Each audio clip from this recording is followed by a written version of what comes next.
Fox Sports. We are Baltimore. We are St. Louis. It's another packed house in Kansas City. Lots of royal blue and cardinal red in the seats. Eric Hosmer and the world champion Kansas City Royals playing host in game number 2 against Johnny Peralta and the red-hot Matt Carpenter. The Cardinals, the Royals, and it comes your way next on Fox Sports Midwest.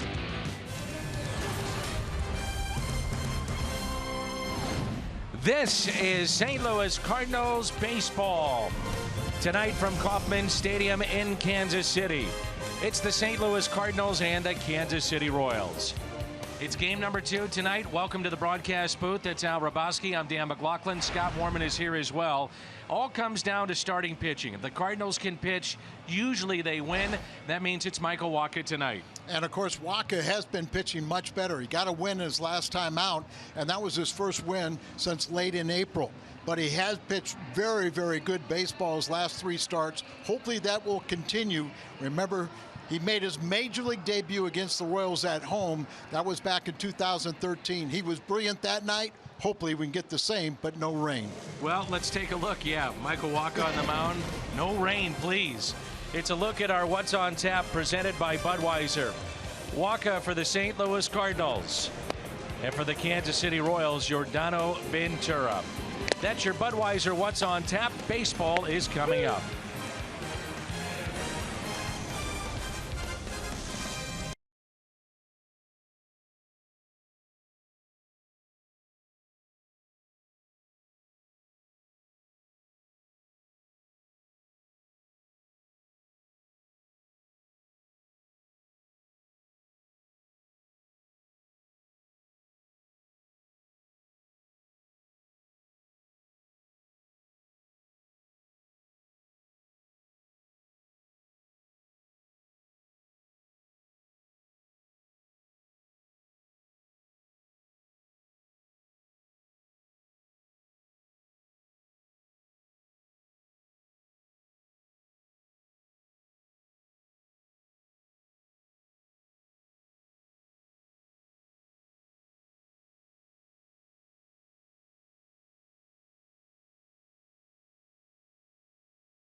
An 8-game suspension, originally 9, for throwing at Manny Machado back on June 7th.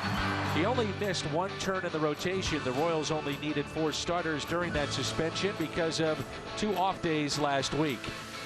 Ventura is a hard thrower.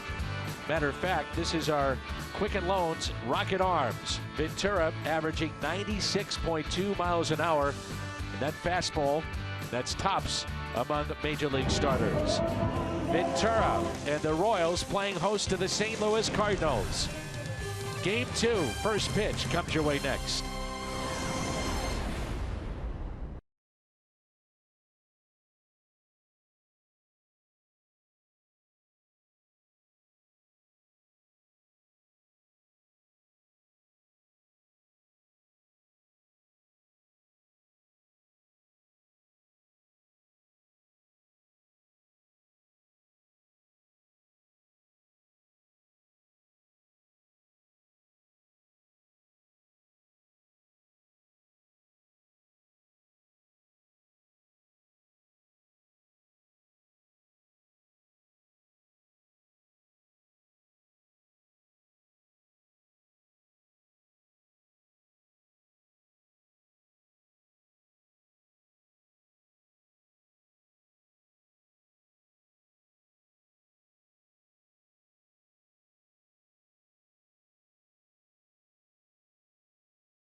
Light Live by Chevrolet. Visit your local Mid-America Chevy dealer for great prices on the all-new 2016 Malibu.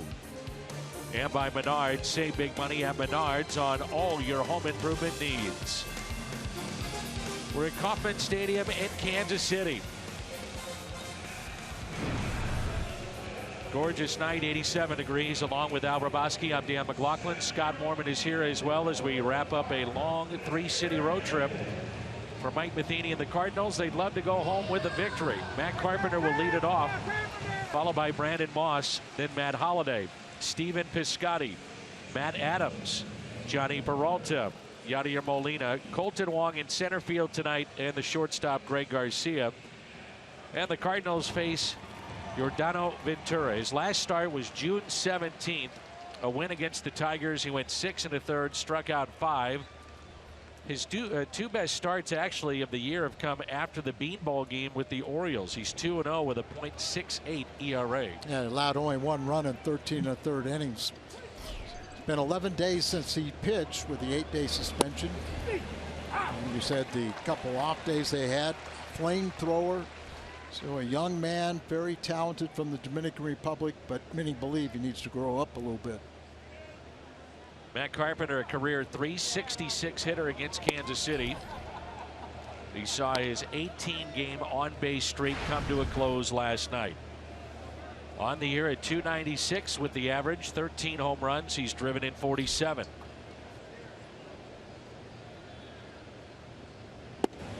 Two balls and 1 strike.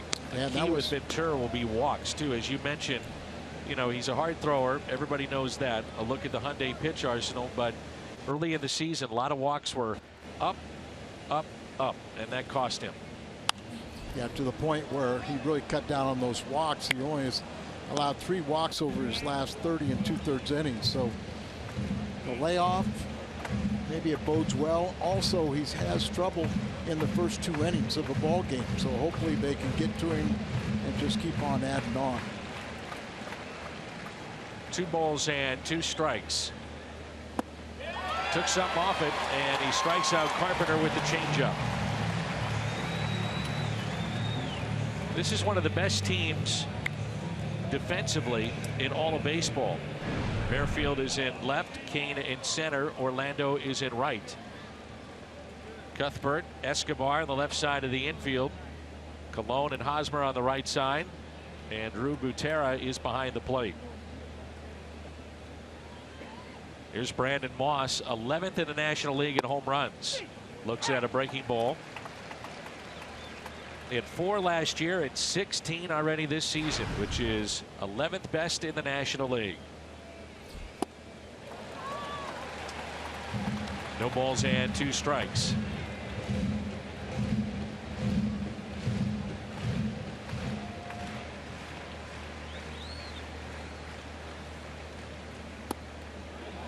Just missed. There's a good curveball he has too. So he's got the overpowering fastball, this curveball, and lucky that Moss is still up there. And we've also seen the changeup be very effective.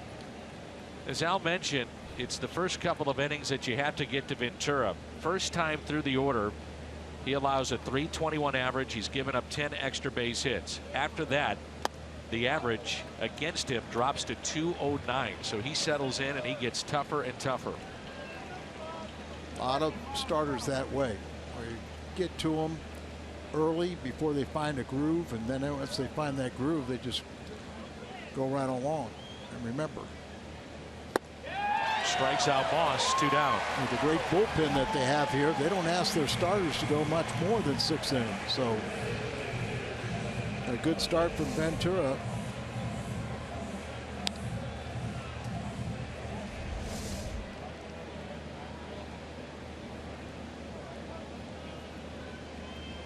And it brings in Matt Holliday with 2 outs and nobody on. Cardinals offense has 102 home runs this year, second most in the National League. Home runs in 7 of their last 8 games. It was number 15 last night for Matt Holliday. He's also hitting .321 on the road this year, and very uncharacteristic. Matt is under 200 at home. That's got to change, as well as they got to start winning at home. Chops it off the plate. Ventura slings it over to Hosmer, and a quick 1-2-3 inning. Michael Wacha to the mound when we come back.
Kansas City Royals, followed by Escobar and then Kane. Eric Hosmer bats cleanup. Then Morales, switch hitter. Orlando, Cuthbert, Colon, and Butera. Michael Wacha, 15 starts this year. Picked up a win last Wednesday in Chicago at Wrigley, as he went 6 2/3 First win since April 28th. His first start ever was against the Kansas City Royals at Busch Stadium. Took a no decision, also picked up his first ever base hit in that game, went 93 pitches. It was a game that ended after 2 in the morning. You may recall, after it started to rain and rain and rain. Jeff Francoeur tied the game up in the 9th. The rains came and we did not finish it until the wee hours of the next day. Thus, he became the rainmaker. Merrifield into center, and Colton Wong makes the catch. An incredible play in center field by Colton Wong. Right off the bat, Colton gets tested. Remember, he's sitting in the sunlight, but then with the, see as he's walking back, but look, he goes from the sunlight into the shade, that sinking line drive, the tumble, and he holds on to it. Outstanding play. Michael Wacha likes that, but remember, he was freshman year in college. He was a center fielder. Started a couple games in left field in Seattle. Back in center field tonight, and what a catch. What a gutsy play that was by Wong. That ball gets by him. Merrifield can run. You never know. He might be at home plate. Alcides Escobar riding an 8-game hitting streak. He's hit 400 during this streak. You ready for my bold prediction? Yes, I am. Colton Wong will have a good game tonight at the plate and defensively. I say that because usually when he makes a play like that early in a game, it's confidence everywhere in every part of his game. Well, I hope you're right, but I hope some of his teammates join him and have him that good game. Boy, that's a heck of a play. Really, and you know, you got to come out there prepared for the first pitch, but Ground ball that's hit to short. Greg Garcia makes the play over to Adams. Cardinals have 55 errors. Only 2 teams have committed more. San Diego 56, Cincinnati 59. Brandon Moss in left. We highlight Colton Wong in center. Stephen Piscotty is in right. Peralta, Garcia, Carpenter, and Adams along the infield, and Molina is behind the plate.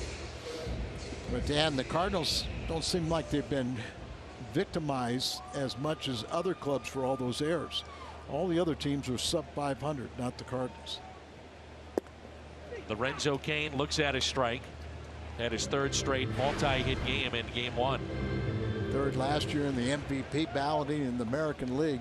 Off to a slow start, but hitting well lately. 0-2. Toyota keys to the game with Hungo. Well, we always talk about, you know, the starting pitcher sets the tone, and we always talk about quality starts. Well, this year with the Cardinals, it really does tell you something.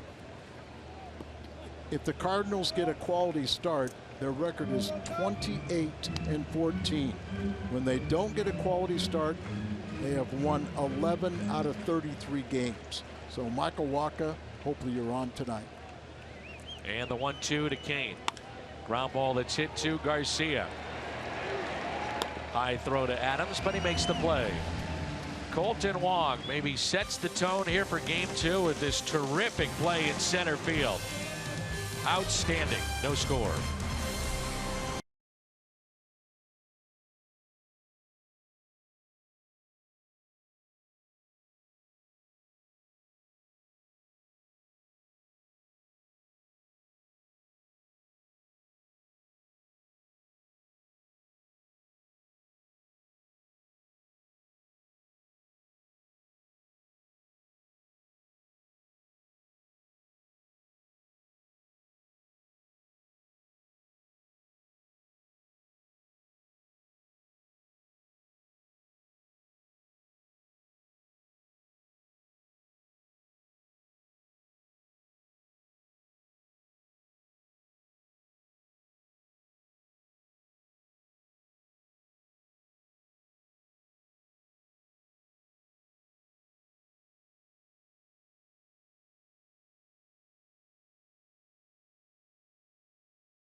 Cardinals get 9 hits tonight. You're invited into Krispy Kreme tomorrow. Receive a dozen of their original glazed donuts for only $3.99.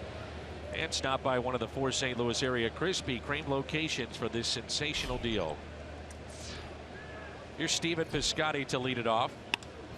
And the first pitch is hit into right center. Kane is over, can't come up with it. Ground rule double. Stephen Piscotty, his 21st double of the year. Dan, Piscotty in a little bit of a rut on this road trip. Only 5 for 28 before that base hit here. One of the things about this is the biggest, most spacious outfield in all of baseball.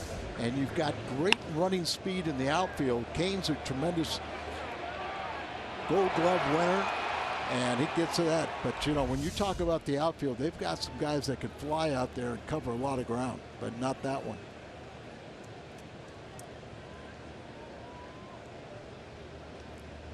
Here's Matt Adams. Looks at a changeup and a strike. Per Fangraphs, the Royals are currently plus 31 in defensive runs saved, second in Major League Baseball behind the Giants. Very good outfield, all kinds of speed. Infield is solid as well. But they've got Gordon on their bench, who's a 5-time Gold Glove winner today, and Salvador Perez also not starting. Got 3 Gold Gloves last 3 years. Here's the 0-2. How about Matt Adams? Only one game he really had 4 at-bats in. 1 for 4 against Arrieta and the Cubs. Been nursing that sore back, but you can see he's been very productive with the runner in scoring position. Take it even further, last 2 weeks he's only had 22 at-bats. That's it. Pulls it foul past Bill Miller. Come to the ballpark, and one of the first guys you always see is first base coach Bill Miller, former batting champion in the American League, great player in his own right. Always smiling, always helpful for us, and we appreciate that.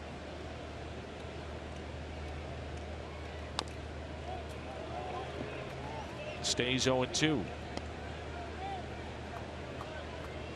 Ventura has made 3 starts against the Cardinals, 8 earned runs in 16 innings, a record of 1-2.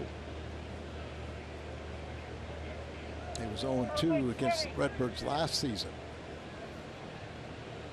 0-2 pitch hit into center field. Kane won't get to it.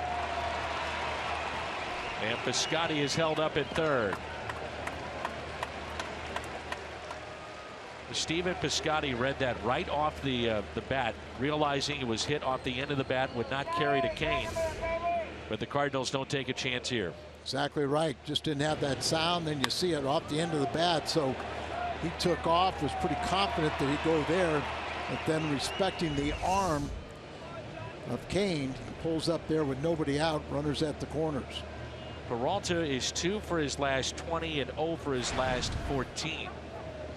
Just 3 hits on the road trip, but one of those 3 was a home run in Chicago. We could take one of those right now. And Peralta takes a ball low. That pitch at 96. Mentioned that Ventura's had great success in his last 2 starts, and a lot of that success is due to the fastball. First 12 starts, it averaged 95 miles an hour. His last 2, the fastball has averaged 97.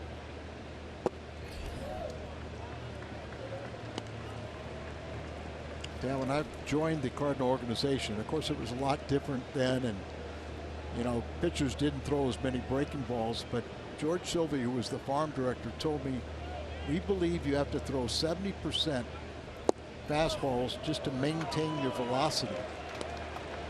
And today, you rarely will see anybody throw anywhere near that. Usually, not much over 50%.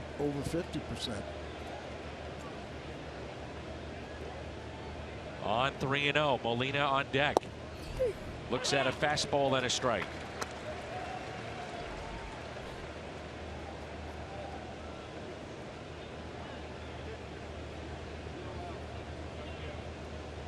Inning started with a ground rule double hit by Piscotty. Matt Adams, a base hit into center, and a 3-1 pitch. He walked the bases loaded, and nobody out for Yadier Molina.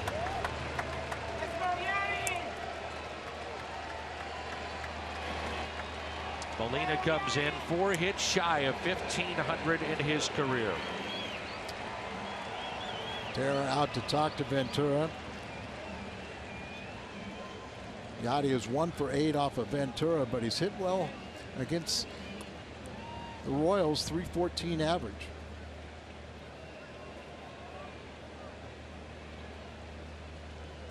So the base is loaded for Yadier Molina. Big gap in left center field. First pitch to the Cardinals catcher is taken for a ball.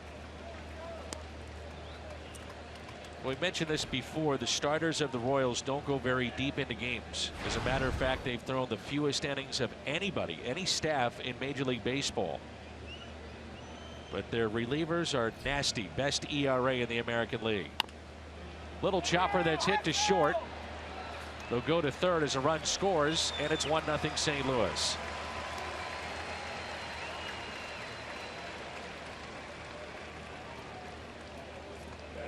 RBI for Molina, number 26. A place for Adams to go right there. He had to wait and hold up, so the play was right in front of Escobar. Throw it over to third. But all right, you got on the scoreboard. Now let's see.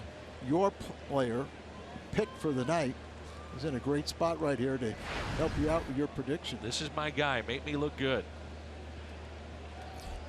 First pitch to Wong. And he did go. That's strike one. What a terrible call by Tim Timmons. Can't believe that went against Wong. This is my guy. You can't do that. Colton's hit 300 against the Royals, but just 1 for 7 off of Ventura. Here's the 0-1. Now 0-2. See if he can't salvage this at bat, get at least a fly ball, or hopefully get a mistake pitch and do something with it.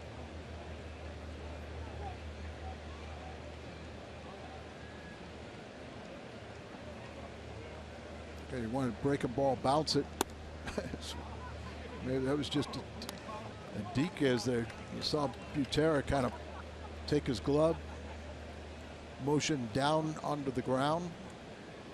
It was an off-speed pitch anyway. Here's a 1-2 pitch to Wong. And it's a base hit into right field. They'll wave in Peralta. Throw to the plate is offline. Ventura backing up, and Wong heads to second base. That's my guy tonight.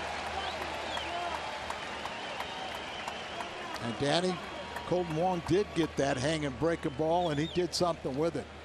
So good pick, but I'll pick Carpenter to be my guy. Maybe we can have some fun tonight. 2-0 now, and still nobody out. You see, there's the breaking ball. It stays up right in the middle of the plate. He knew what to do with it. So, see, Peralta sees what play. He comes around and scores easily. The high throw. Kane has a strong, or excuse me, Orlando has a strong throwing arm. Another very good outfielder out and right. You know, we're just having a little fun with it, but it is true. I mean, when he makes a play early on in a game, it just seems to give him so much confidence, and it carries over to other aspects of his game. And tonight picks up the RBI and a base hit. 2-0 Cardinals. And here's Greg Garcia. All he's done so far is hit .415 this year. Ledmus Diaz in the clubhouse today. You could see the eye. It was really swollen after that foul ball off the plate came up and knocked him in the right eye. Garcia hits it to the right side. Molina trots on home, and it's 3-0 Cardinals. Follow the Cardinals wherever you may be. Stay up to the moment at any moment. Game Day Live. All the video highlights, StatCast news, and more. The #1 app for live baseball on your phone or tablet.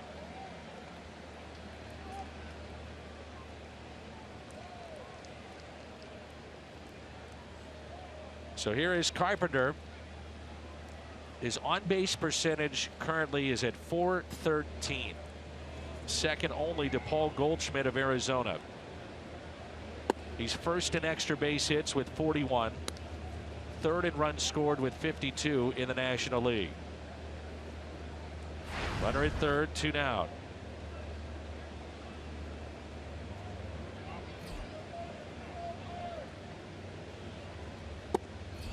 We'll see if that throw from right cost the Royals here, because they missed the cut, and that could have been a potential double play if Wong is still at first base. Instead, the inning is extended.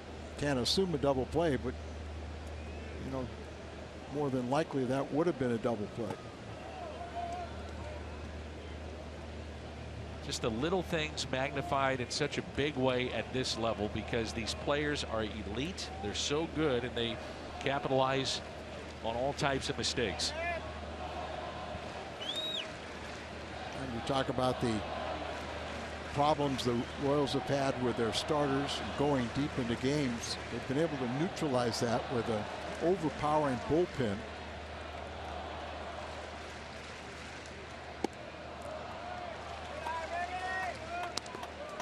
And our friend is back, that bird that we saw from last night. It's the exact same one, I'm telling you. I won't know until I see its chest. That yellow. And the crown on the king, whatever. Here's a 3-1. Taken low. So 2 walks in the inning.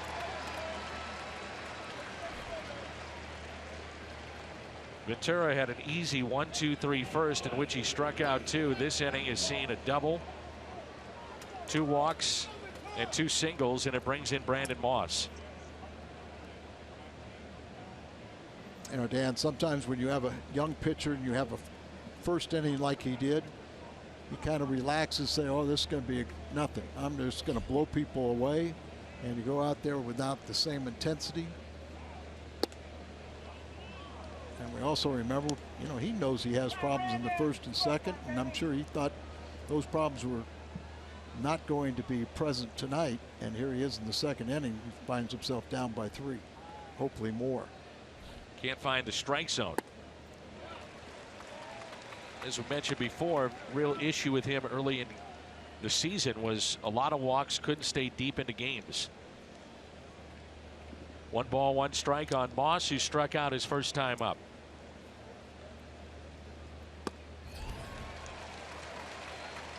Moss has now struck out in 14 straight games, but you'll live with that because of the power, the slugging percentage, the extra base hits, the potential of power. Strikes out for the second time tonight. Cardinals strand 2, but they pick up 3. And so far, it's the Colton Wong show. His catch in the first inning of the first hitter that Michael Wacha faced. Then this base hit to drive in a run.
Nothing Cardinals. We check in with Scott Warman. All right, Dan, thanks so much. You just mentioned in the top half of the inning that nasty scene in the 9th inning last night with the rookie shortstop, Aledmys Diaz. You know, he left the game, and then later on last night, he went to the hospital to be checked out. He seems to be fine as the doctors checked him out okay, and he said there's no concussion symptoms or anything like that. He had a nasty shiner, as we saw today, and he told us hopefully he'll be back in lineup with just in the next couple 2-3 days, Danny.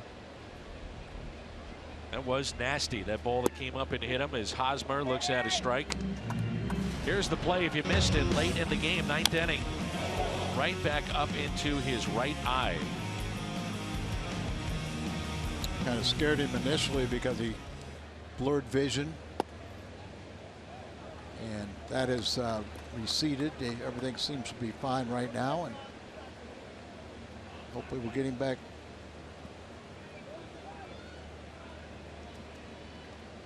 The 2-1. Hosmer drives it into deep left center field. Wong is on the move, looks up, and it's off the top of the wall. And Hosmer trots into second base with a stand-up double. 17th double this year. He came in hitting .335 against right-handed pitching, 6th best in the junior circuit. And now 3 for 10 off a walk-up. See that ball up in the zone. It's away from him, and he takes it out there. Big ballpark here. Not exactly what Walker wanted to do after his teammates got him 3 runs. Now he's got to shut down the Royals. And Morales, who, well, he was 4 for 4 last night. He hit over 400 against the Cardinals in his career. And a fly ball that's lifted down the left field line and out of play. Second game this season with 4 hits. It's a .415 lifetime average against the Cardinals. That's 21 games. He's hit .360 with 5 doubles, 4 home runs, and 16 RBIs.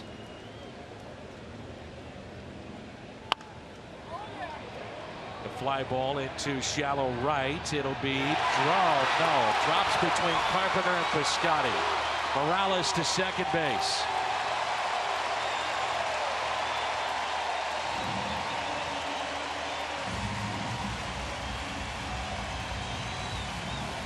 Carpenter was playing out at short right field, and he went back after that ball, but I guess Piscotty didn't really feel he was close enough to really call him off because the ball just kind of hits right in between the two of them. And then he failed to pick it up, so right there, and he misconnects on it, but Hosmer stays at third base. But with nobody out, Pablo Orlando, who doesn't have enough plate appearances, 50 shy of qualifying for the batting title, has the highest batting average in the American League. Jose Altuve leads the league at .348. And to qualify for the batting title, need to have 3.1 plate appearances per game or a total of 502 or more for the season. And he's 50 plate appearances shy of that total for your games, but he has been playing every day now. And he was supposed to be in a platoon situation with Dyson, but because of this batting average, he's getting a chance to play every day. 1 ball, 1 strike.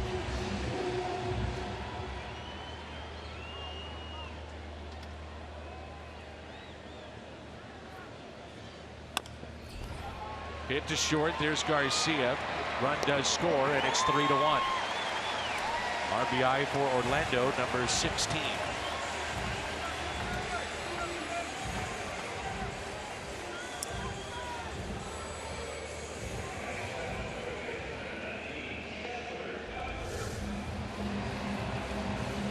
Playing back, Orlando has great speed. Really no play for Garcia, or you have to make sure you get an out.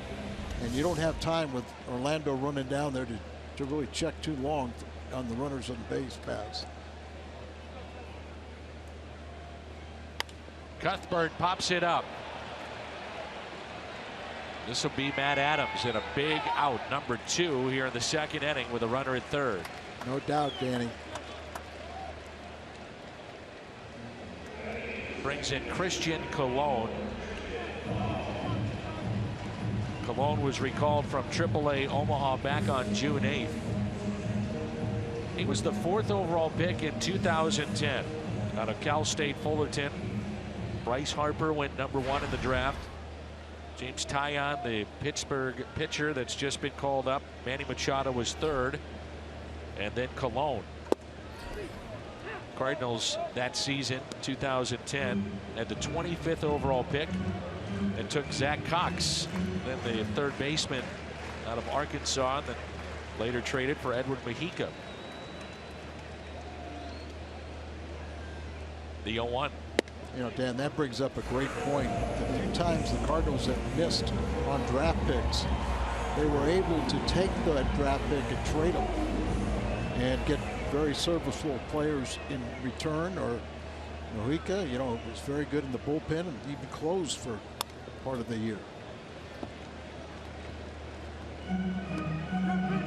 Just like Zach Cox, who had great numbers at Arkansas, and just really didn't make the conversion from aluminum to bat, wooden bat. Big difference. You start getting pitched inside with a wooden bat as opposed to, well, you can't break it. Aluminum. The sweet spot is so much bigger on an aluminum bat. 1-2 pitch. That was in the Cardinals dugout. Wow.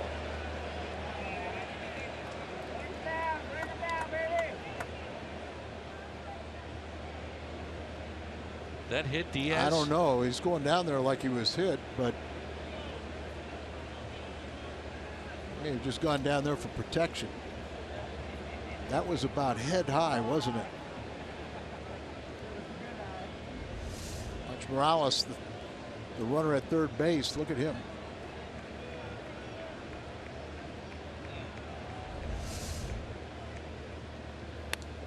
Foul back.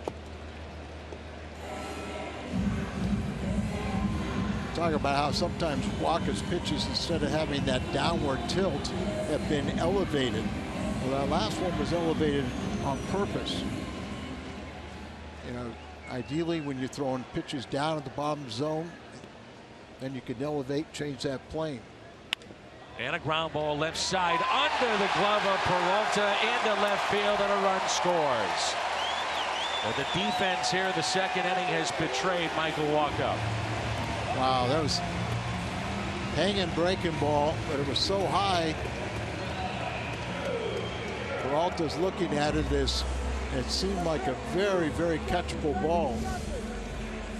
High breaking ball here, a lot of bounces. He goes to his left and just misses it. So 2 plays that should have been made behind Michael Walker haven't, and because of that, 2 runs have scored, and it brings in Drew Butera. He actually pitched in their game on Sunday. Yeah, 4th time that he's done that. Yeah, I was going to say the 4th time he's done it. His dad, longtime catcher, mostly a backup like his son, but been a major league scout for many, many years now. Sal Butera.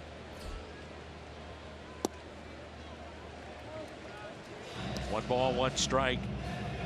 Became the 9th Royals position player to ever do that.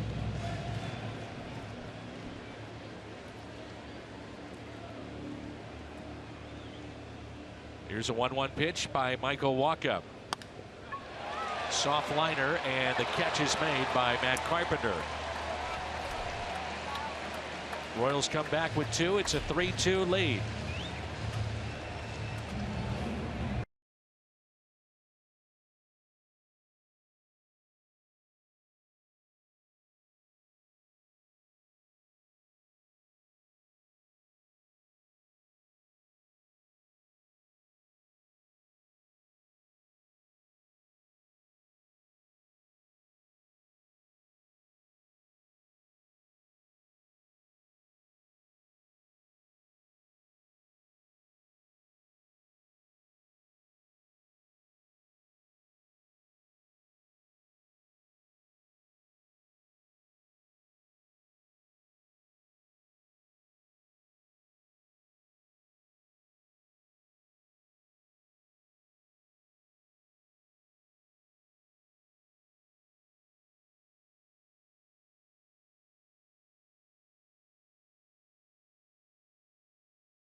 Promo. Nobody sees sports quite the way Colin Cowherd and Jason Whitlock do. The brains to know and the guts to say. Catch Colin and Jason on FS1's new daily sports talk show. Speak for yourself. Weekdays at 5. You know those sports hot takes are going to be flying. Woo! Look out, all right? My goodness. Pitch taken by Matt Holliday, underway here in the third.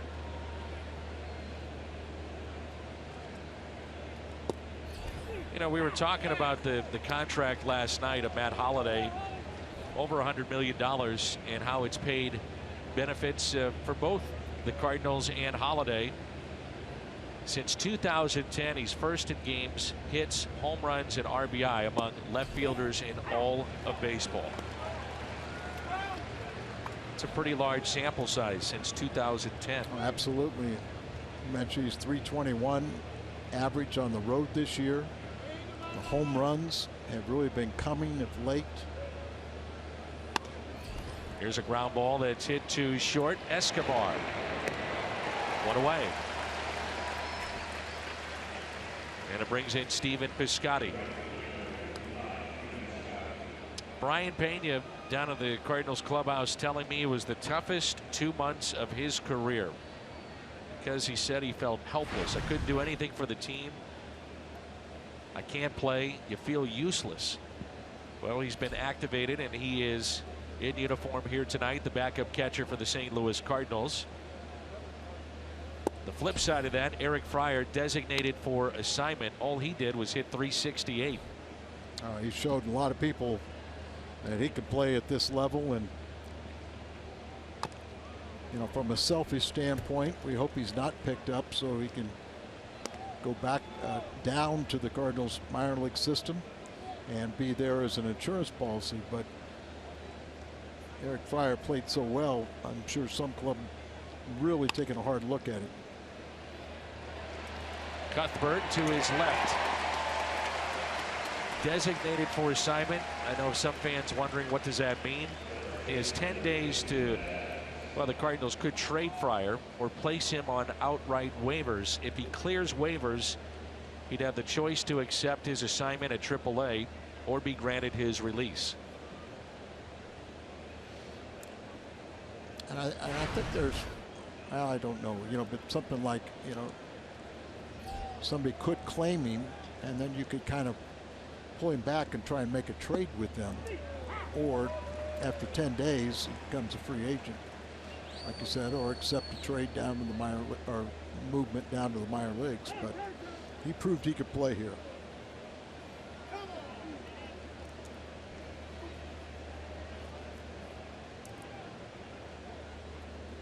Still have not seen Aledmys Diaz pop out of the Cardinals clubhouse and back in the dugout. We get word on if he was hit. We'll pass it along.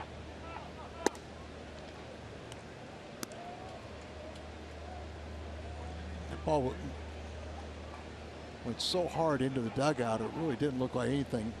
It hit anything, but so if it did, it might be a glancing blow.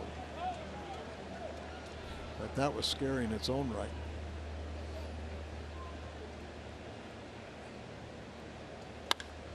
Adams, right side, base hit, and he's 2 for 2.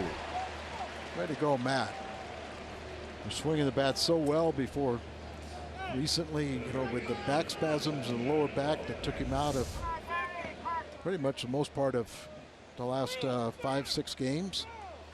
And now he comes out there and he's 2 for 2 in this ball game. Home plate umpire having words with the dugout of the Royals. Since May 17th, Matt Adams is 30 for 39, or for 30 for 89, with 7 doubles, 6 home runs, and 21 RBIs. There's Johnny Peralta, walked and scored back in the second. Sal Butero's out to talk to Ventura. It's a young man that can let his emotions get the best of him, so if he's having trouble with an umpire, You know, it might get into his head. Well, oddly enough, the Cardinals and Royals chasing two teams that haven't won the World Series in a long, long time. Cubs haven't won since 1908, 107 years. Indians haven't won since 1948, 67. Cleveland, by the way, winners of 10 straight. Their longest winning streak in team history is 13. He did that. They did that in the 1942 and 51 campaigns. Couple of hops hit to short, backhanded by Escobar, and the force play to Colon, covering the bag at second.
By for the official cars and trucks of the St. Louis Cardinals.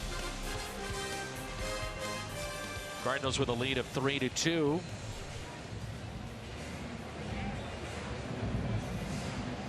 Lou Piniella had the first hit in franchise history. Left unprotected in the expansion draft and then was taken, ironically enough, by the Seattle Pilots, then traded to Kansas City. The fiery Lou Piniella. His 1990 Reds went wire to wire. And a couple years I was playing with the Royals in the American League.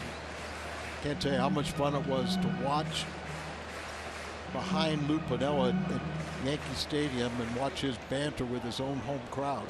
I mean, they'd get on him and he would just give it right back, and that was the people that liked him. And the great run in Seattle. World Championship 1990 with the Reds. Had some good clubs with the Chicago Cubs. Went into postseason play. He was a good ball player too. Whit Merrifield has hit in all 18 of his home games. Third longest stretch in baseball history to start a career. Rocco Baldelli, former Tampa Bay Ray, hit 20 straight. Pujols with the Cardinals in 2001 hit in 19 straight to start his career at home. That's the changeup there, and it's such a key pitch for Michael Wacha. So effective. Opponents hitting just 167 against the changeup. You know, there's times I thought hasn't thrown enough of them, but of course when you're not having your fastball command, it takes away from that changeup. Rusty Kuntz almost got hit in that shoe tops because he put his head down. First base coach. Rusty was a very good defensive outfielder. Not much of a hitter, but a really good guy. 1 ball, 2 strikes on the Royals leadoff man. Well, once again, it's Yadier Molina behind home plate working with Michael Wacha. Molina is on pace to catch 153 games this year. That would be the most since Gary Carter caught 153 back in 1982. There's a strikeout as Molina framed it on the inside corner. Including tonight, he leads all of baseball with 71 games caught. So quiet there behind the plate with his hands. Take for granted little things like that. Yeah, and you just saw how quiet he is with those hands, but he pulled the strike back. He was awarded a strike. Pitch was off the plate, but the quiet and just how quickly he kind of moves, he set that target right there for the umpires. Here's Alcides Escobar, and he looks at strike one. Grounded out to short his first time up. Royals have been playing so well here at home, and they can look to their offense as a big reason why. Past 17 games at home, they're averaging over 6 runs a game. They put up a .341 average. And Ned Yost's club has won 14 of the last 17. They have the best home record in all of baseball. Very aggressive ball club. A lot of times they aren't waiting around for walks. Tough play here for Peralta, and save at first.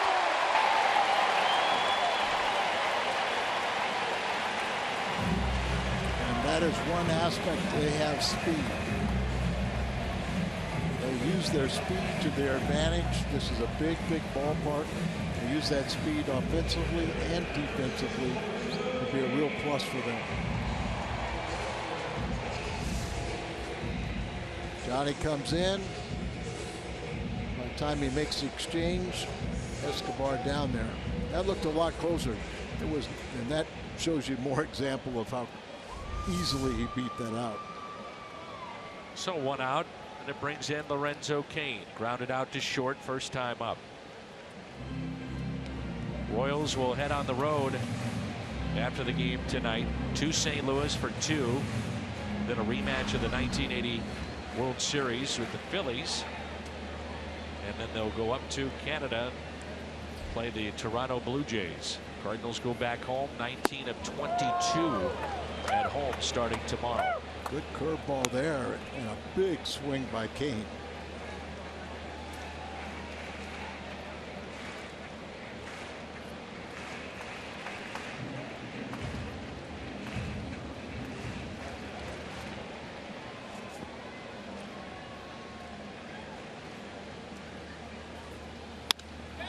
Lined over the head of Garcia and into left field.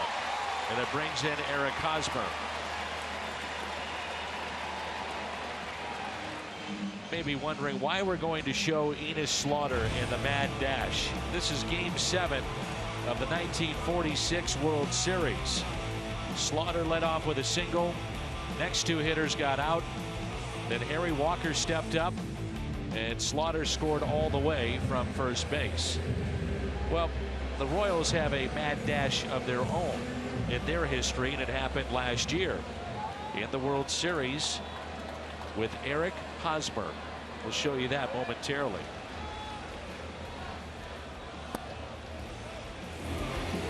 Eric Hosmer bolted for home while at third base.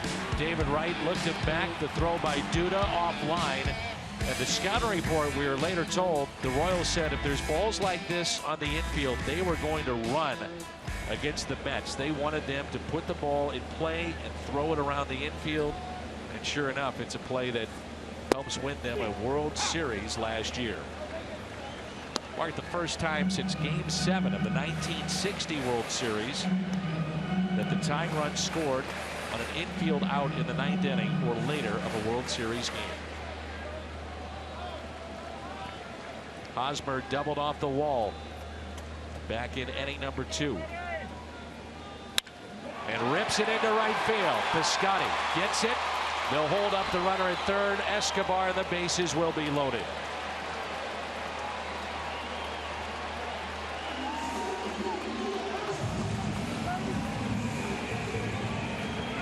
Eric Hosmer now 2 for 2, and it brings in Morales.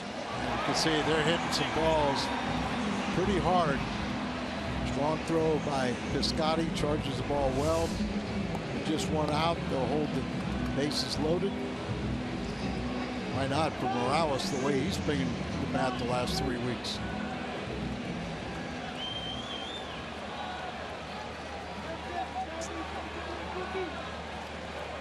Bases loaded for Morales, who has crushed the Cardinals in the past, and he's 5 for 5 in this series.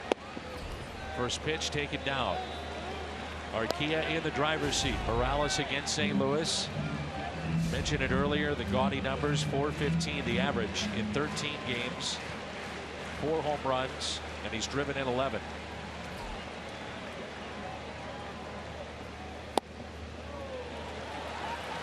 Two and 0.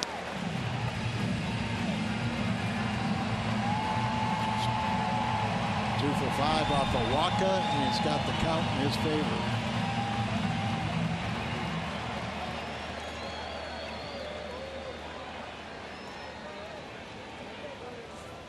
2-0 pitch is pulled foul. Long's playing out on Highway 70. It's pretty deep. Guess he likes that sun. He's Hawaiian. Got to play real deep to get it stay in the sun today.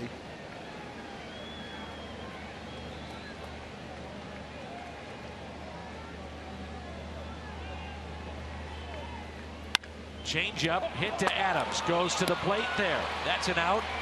Cannot get back in time to the bag at first for the double play, but they do get the lead man at home plate. Time is called by Molina. Adams very aggressive, charging that baseball that keeps it 3-2. Like that play. Playing in on the grass, right there, and throws there, tries to get back. Carpenter's going that way too. Yachty, instead of trying to hit a moving target, if somebody backpedaling wouldn't know where the bag is, just holds on to it. Sometimes it's better to put it in your pocket than to throw it away. So 2 outs and bases loaded for Orlando. Last night, all the Royals runs scored in innings 1 and 2, and all scored with 2 outs off of Adam Wainwright. After those 2 innings, Wainwright settled in. Had 2 scoreless from Seth Maness. Scoreless frame put up by Trevor Rosenthal. The 1-0. And a high fly ball. Lifted to right. Piscotty backing up, and Waka out of the jam. Bases loaded, 1 out. Morales grounds out. Orlando flies out. 3-2 St. Louis.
Scott Warman, please tell me Aledmus Diaz is all right. Yes, he is okay. He was hit, by the way, with that nasty foul ball that went in the Cardinals dugout. They said, the Cardinals said it hit him in his side/back, but he appears to be okay. But Danny, I'm sure you can imagine after the last 24 hours for the rookie shortstop, he hasn't returned to the dugout. I don't know if I necessarily blame him. It's not been the greatest 24 hours for the kid. If we find anything else out, we'll pass it along to him. All right, thank you, Scotty. Here's Yadier Molina. Scored a run back in the second inning and drives this into right, backing up Orlando to make the catch.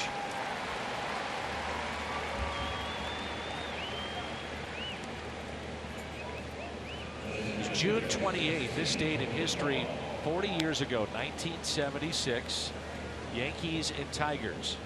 You wouldn't think that was that big a deal. Middle of the summer, those two teams hook up. It was a nationally televised game. And of course, in 1976, not many games on TV. 21-year-old Mark the Bird Fidrich made that start as Wong gets robbed by second baseman Christian Colon. It was his 9th major league start, 11th appearance. He threw a complete game for that nationally televised audience. Really captivated the nation because of his antics. And right after that, and again, it was his first start May 15th. He threw 24 complete games and pitched 250 innings in 1976. But it was that game 40 years ago tonight that put him on the map. And say that again, that he was 21 years of age with the 250 innings.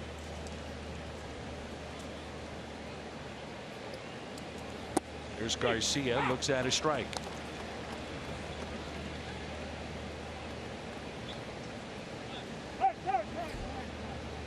And time is called and granted, but Ventura completes the pitch. A couple more things about him.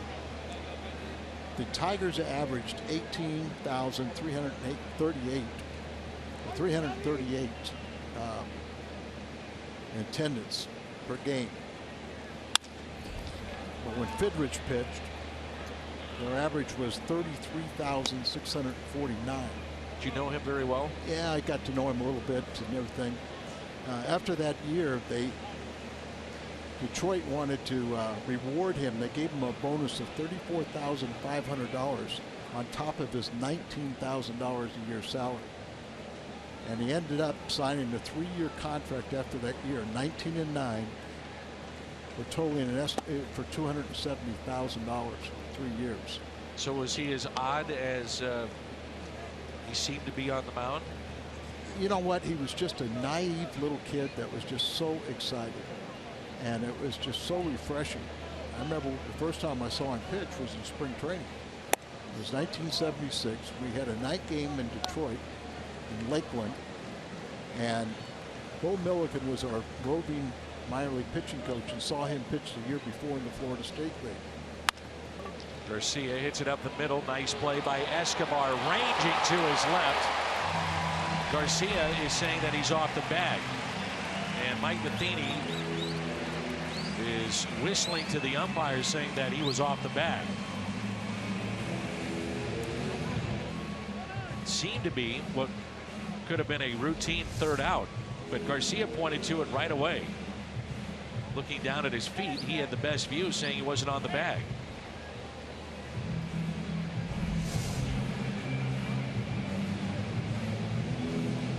Cardinals will not challenge, and we are midway through 4.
First pitch to Cuthbert was taken for a ball.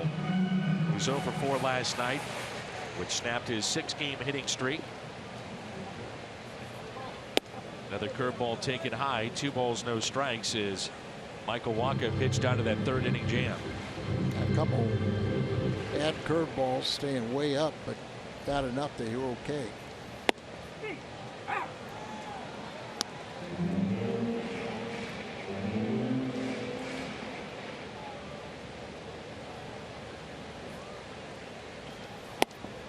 Fastball swung through it at 93. Even when Michael Wacha was having his issues in the toughest stretch of his career, 6 games and an ERA of 8, the velocity was still there. Ground ball that's hit to Carpenter, and he makes the play. If you can't watch the games on TV, you can now stream games live on your mobile device. Just go to your app store, download the free Fox Sports Go app, log in, stream the Cardinals wherever you go.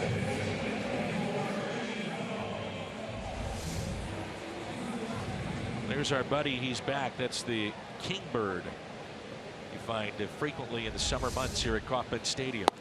The ball taken by Colon. Just one, Dan? Or are there more? Thousands. Their offspring hatched, and they know the Thousands. same routine. Yes. They're here for the insects. The 2-0 pitch. And Colon pops it up into shallow right. Coming on is Stephen Piscotty. 2 outs.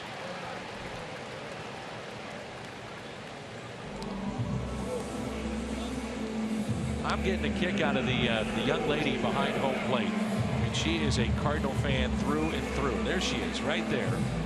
She's got the Matt Carpenter jersey.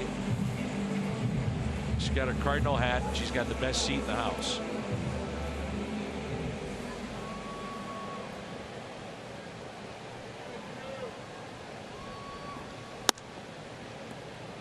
Like she's got Ted Drew's too.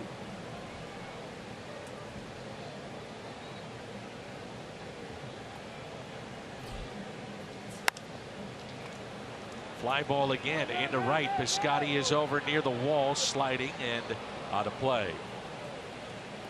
Good hustle there.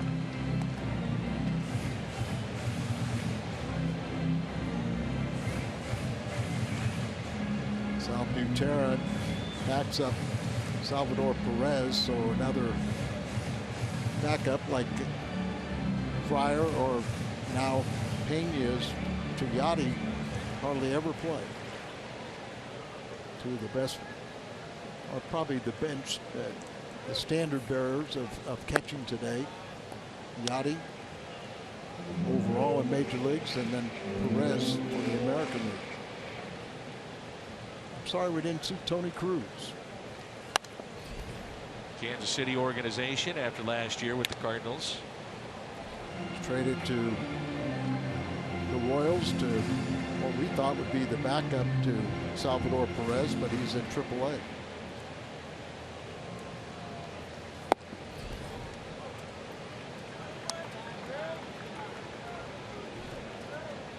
Been a little inconsistent, but we're seeing a whole bunch more pitches down the zone. You know, fastball and others, and then elevate the fastball a little later in the count.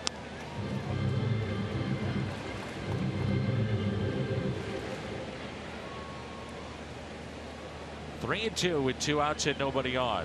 Cardinals with a 3-2 lead. They picked up 3 in the second. Royals picked up 2 in the bottom of that inning. Butera has 49 at bats coming into play tonight, and 9 extra base hits. So when he's played, he's produced a couple of home runs. He's driven in 8, 7 doubles.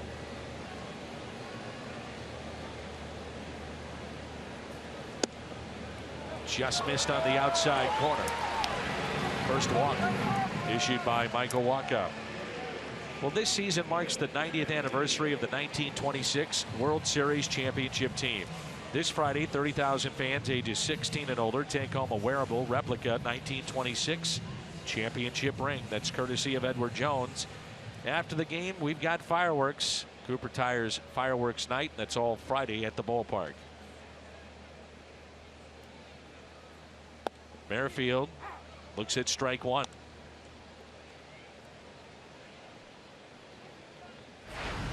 Ned Yost has had a heck of a run as the manager of the Royals. He got this job at the right time. These young players coming together, coming of age. 22-9 during the last two postseasons. That ball gets away and it rolls into the Cardinals dugout. To think that he was fired by the Brewers 2 weeks before the playoffs started in 2008.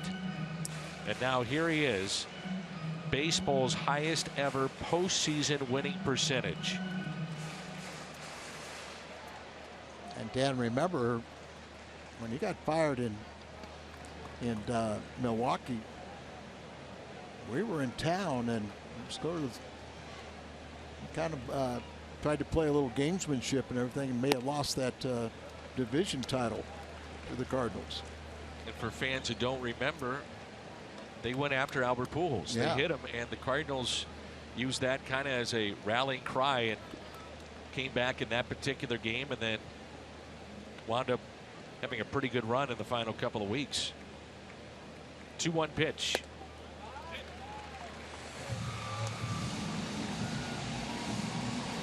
Escobar is on deck. Merrifield was robbed by Colton Wong in the first and struck out looking in inning number 3.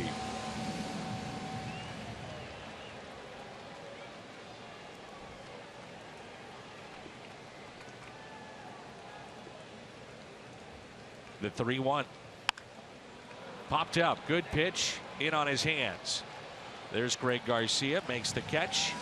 And the Royals have left 5 in 4 innings. We head to the 5th. Top of the lineup coming up.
And a strike to Carpenter underway here in inning number 5. Edinson Volquez, by the way, we learned was ejected in this game. Not that he was going to take part in it, but he's been ejected as Carpenter hits it a ton out of deep right center field, and this ball is gone.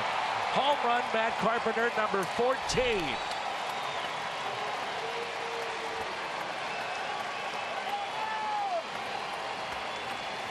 And that's a 4th home run that Carp has hit on this road trip. 8 for 30 and 4 home runs. You got to hit him out of this ballpark. This is a big, big, spacious ballpark, pitcher's park. And there's the shower he needed. 53 home runs hit by Carpenter from the leadoff spot since 2013. That's the most of any leadoff man in Major League Baseball.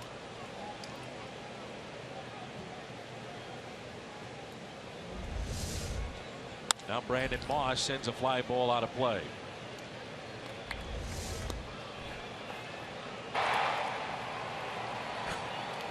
Let's go Royals, and he's cheering for Carpenter's home run. Hit sharply and past Hosmer into the corner and right. Moss on his way to second base. His 11th double this year. Hosmer is a Gold Glover at first base, but he wanted no part of that one.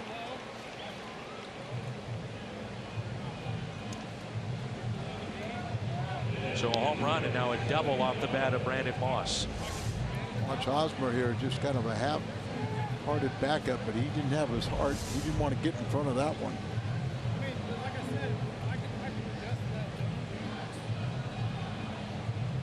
69 pitches thrown in the first outing for Ventura's in 11 days. Should be plenty fresh. That is the 100th home run that the Royals have given up as a staff this year. Their starters have given up the most in the American League. Here's Holiday, who's 10 shy of 300 home runs for his career.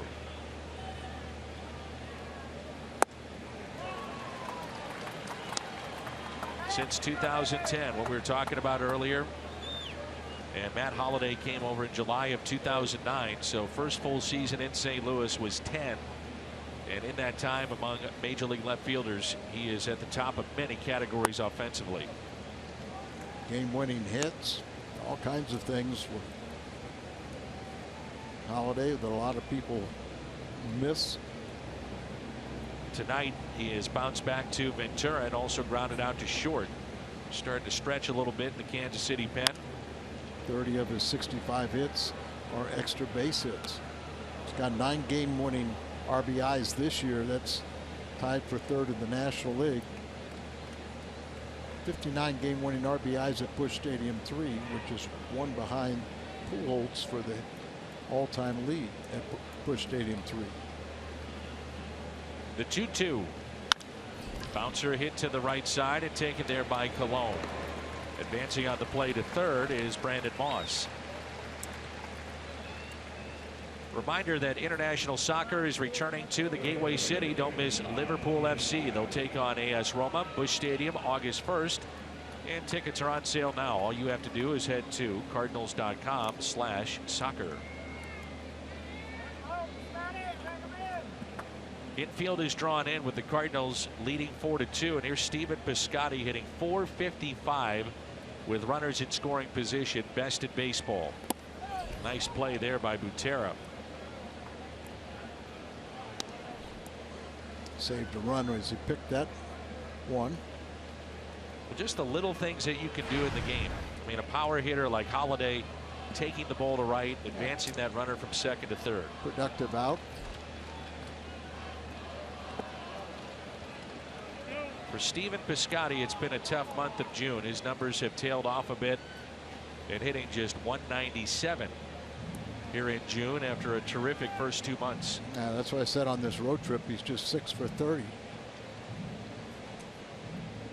Remember, he was hit by a pitch on the elbow, the front elbow, the lead. He's got the protective gear on, but since that time, and he's not one to ever make excuses, you just wonder if that has affected his swing a little bit. And sometimes it may be the case where it doesn't affect him now, but initially it did, and you start getting into bad habits. Right. You kind of protect it. You do something a little different. It's also a long season, you know, and he's still a very young hitter.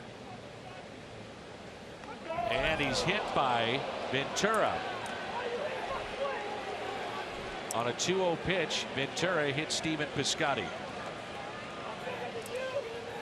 So vintage Stan Williams. Stan Williams was a big man, powerful man. He was a pitcher with the Dodgers. See, that ball just clearly gets away. He hits him on the rear. But Stan Williams had a clause in his contract. He was going to get a $5,000 bonus if he walked under 100.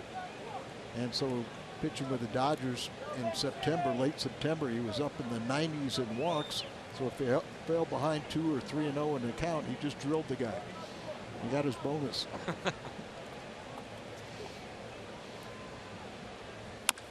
And a ground ball that's hit right side and tapped foul to Bill Miller.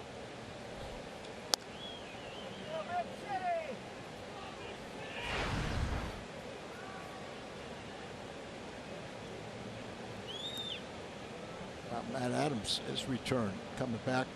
They're sitting half dozen games with a sore back. He's 2 for 2.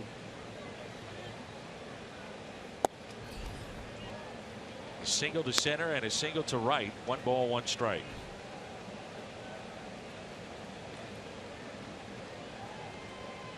Last home run for Adams was against Houston on the previous homestand. Taken low and outside, 2-1.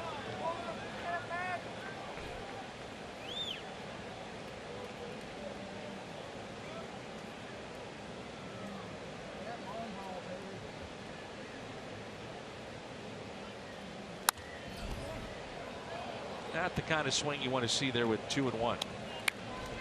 Evens it up, 2 balls, 2 strikes. Plaza Tire Service replay. He chased a ball. It's really like a 2-strike pitch. Trying to be defensive there when you want the attack zone. And the 2-2 is lifted down the left field line, slicing foul and out of play. Renovations of this ballpark happened right before the 2009 season. They added seating behind the bullpen in left field. They've got a rooftop area in right. They really did a nice job. It always was a beautiful ballpark, but even better now. Slowly hit, and it's tapped foul. Matt Carpenter started the inning with a home run. Moss the double to the right field corner, a ground out by Holiday. Piscotty hit by a pitch. We had our sponsors at the rooftop deck a few years ago here in Kansas City. We had the chance to take in a game out there. Very nice place.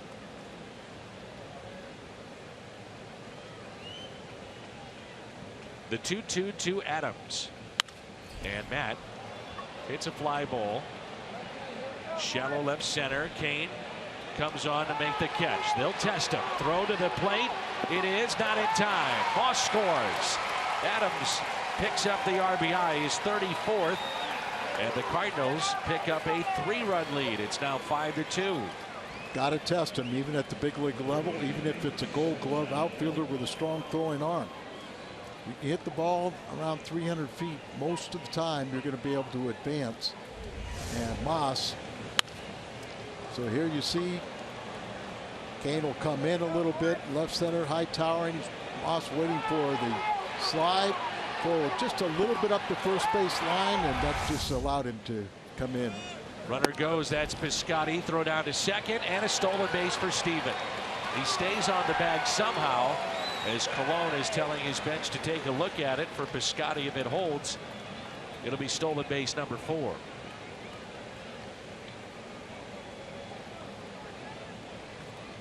Interesting, because this has been a situation this year in which, if you include tonight, it's nearly 85 innings without a stolen base against Ventura when he's on the mound. That's right. The first this year.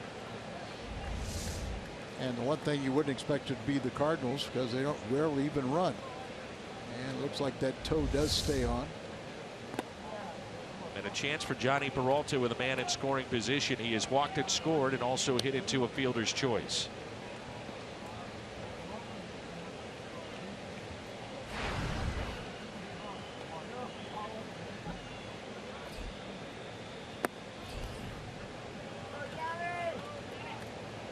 missed 57 games to start the season with that thumb injury, much like the surgery that Yachty had in the offseason on his left thumb.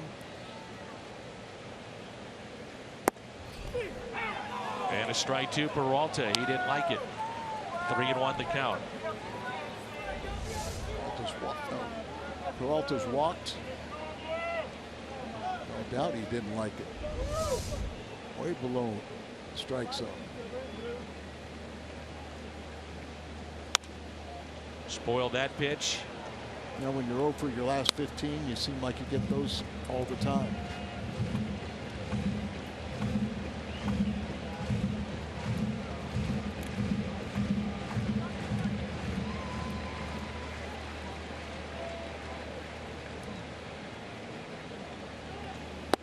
And Peralta strikes out.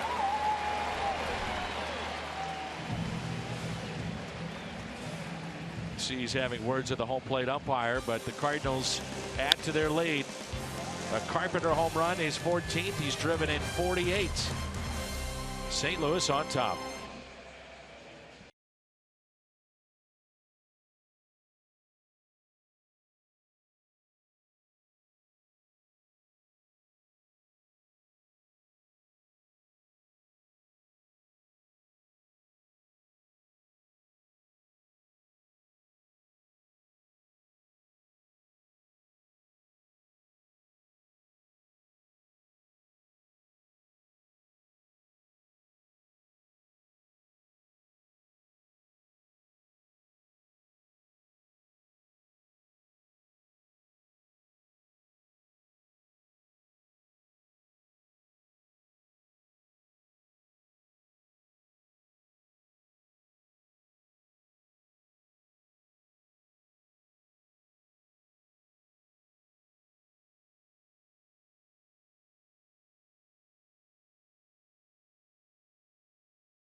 All is brought to you by T-Mobile.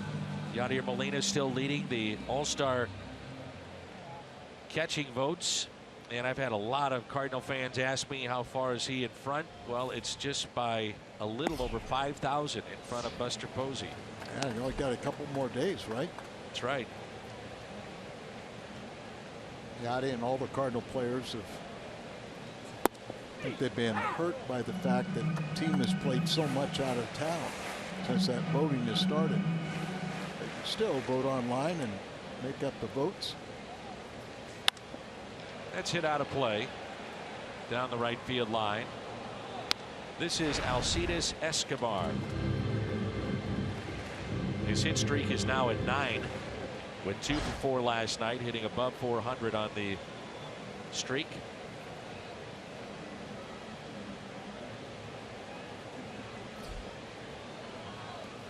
And the 1-2.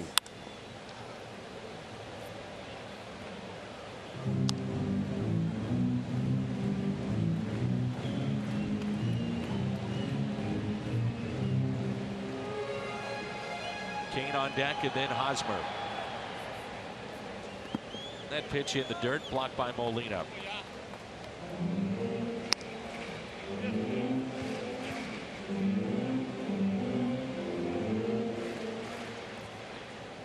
Two balls and 2 strikes.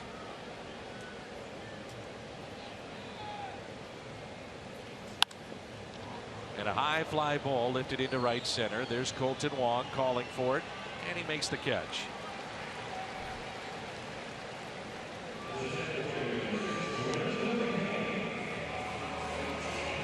Escobar is 1 for 3, and it brings in Kane, who singled to left. You know, the Cardinals tested Lorenzo Kane on that ball that was hit that allowed Brandon Moss to score.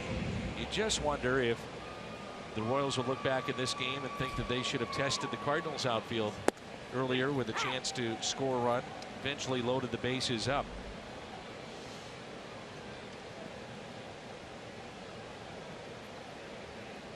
One out and nobody on. You still have to make the plays even at this level. Yeah, I think they still thought that, you know, with one out and Morales coming up the way he's swinging a hot bat, it was worth it to not take a chance. Little defensive swing, and Walker will take it himself. Beats Kane to the bag, and there's 2 down. Called getting in your kitchen. A little smile between Walker and also Adams as that ball just ran in on him and got in his kitchen. Got it given a little breather. You know,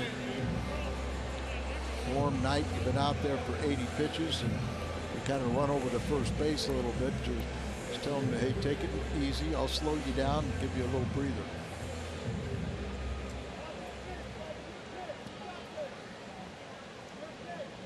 Two outs and nobody on. Hosmer looks at strike 1.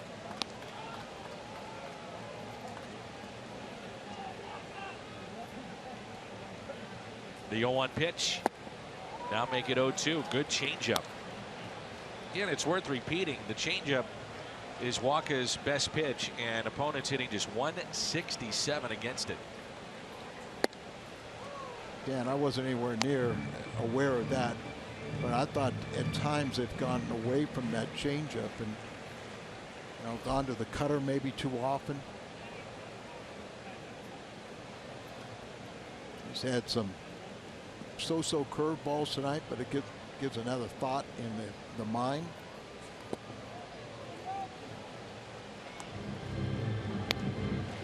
Change up there, he just overthrew it.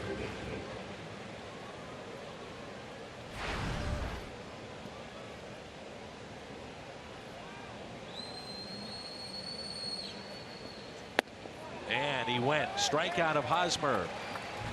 So 2 strikeouts for Michael Walker. He is through 5, and the Cardinals lead it 5-2.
'20th when the Cardinals take on the Padres.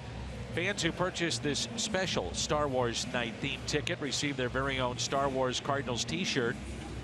Star Wars night tickets at cardinals.com/theme. Speaking of the Padres, John Jay is going to miss some time. He's having a very good year. Yeah. And broke his forearm, so he's going to miss a considerable amount of time. A lot of talk around his name of the trades potentially could happen in the baseball, and his name brought up a bunch. That's a real shame, because you're right. They've been talking about him as somebody that could help a potential winner, try to get him over the hump. Molina on a breaky ball hits a fly ball into right. There's Orlando for the first out. I thought John Mozeliak did John Jay a favor trading him. You know, he probably was going to make the team this year, and opened up the door for Randall Grichuk, who sent Piscotty down to the minor leagues, and now Colt Wong is your center fielder. Yeah. I don't think anybody saw this coming. No, but you know, you thought you had it covered, and John Jay was, you know, I don't think he really fully recovered from that wrist surgery until this year. He actually told me that in San Diego. Yeah, and you know that he was an instrumental part, you know, center field, starting center fielder, good on those championship clubs. 3-0 on Colt Wong. RBI single back in inning number 2, and was robbed by Colon, the second baseman, back in the 4th. 3-0 pitch, and he draws a walk, so on base for the second time. Third walk issued by Giordano Ventura. Bryce Harper, Mike Trout, all the baseball superstars come together for the primetime event that will light up the summer. The All-Star Game from San Diego, July 12th, only on Fox. Sporting News recently came out with their rankings of the top 50 players in the game today. Mike Trout was number 1. Bryce Harper was number 2. And not listed in the top 50, Matt Carpenter. Really? They're experts. Must not have been watching any Cardinals baseball. This guy is having a monster season. Hit the other way off the bat of Garcia. Wong was running on the play, heads to third. He's in there safely. A swipe tag got Wong in the face, but his hand reached the bag ahead of it. So come in here, look, he takes the throw, he'll bring the glove back behind. I kind of got him more in the chest a little bit, but that'll be it for Ventura as he pitches into the 6th. Records one out. Then Yost out to make the change. I believe it's Brian Flynn, a left-hander, coming on. We'll tell you about the change when we come back. It's our Chevy call to the pen.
Lone lefty that the Royals have in their pen.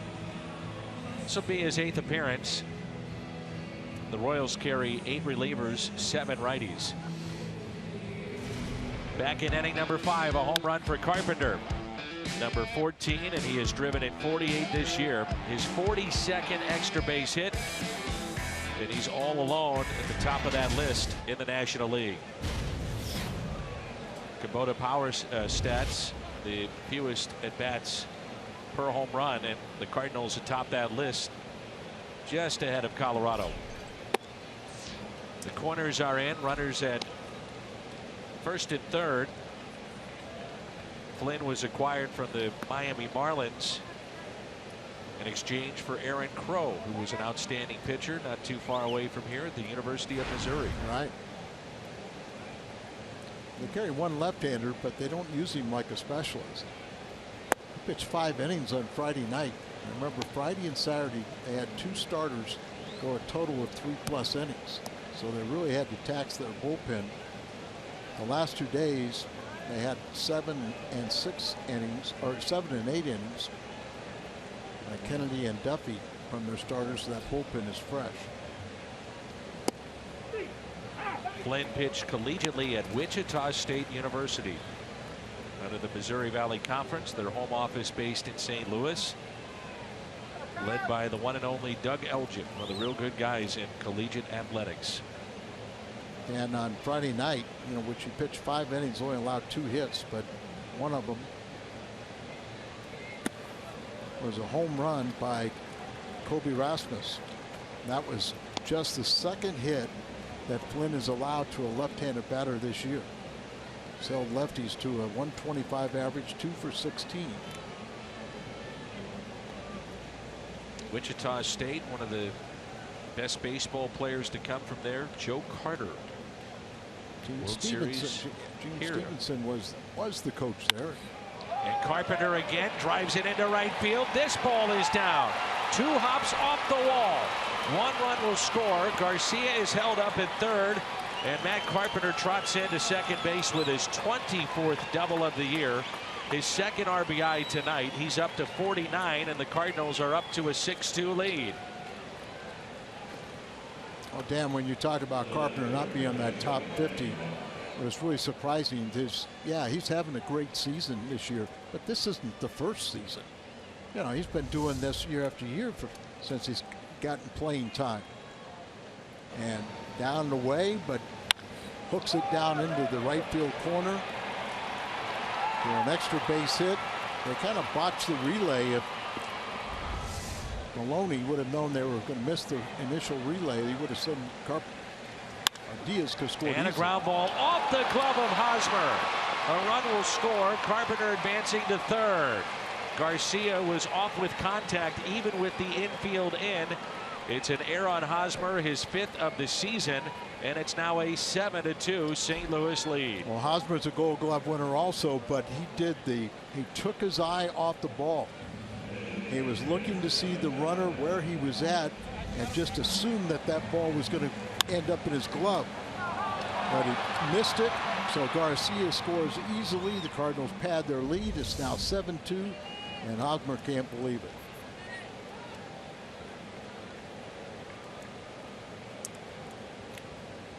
Here's Holiday, 0 for 3 tonight.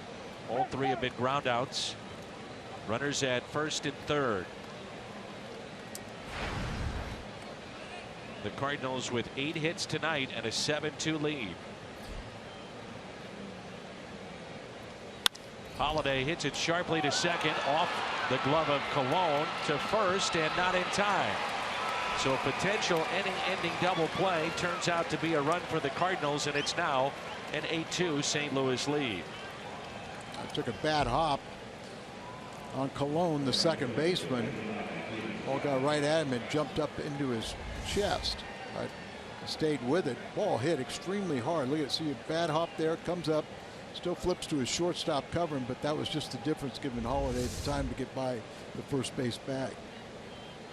Hyundai pitch arsenal on the lefty Flynn. Now Stephen Piscotty hitting well above 300 against left-handed pitching this year.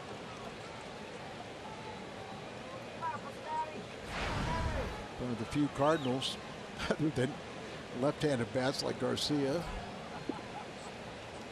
have hit lefties well. 385.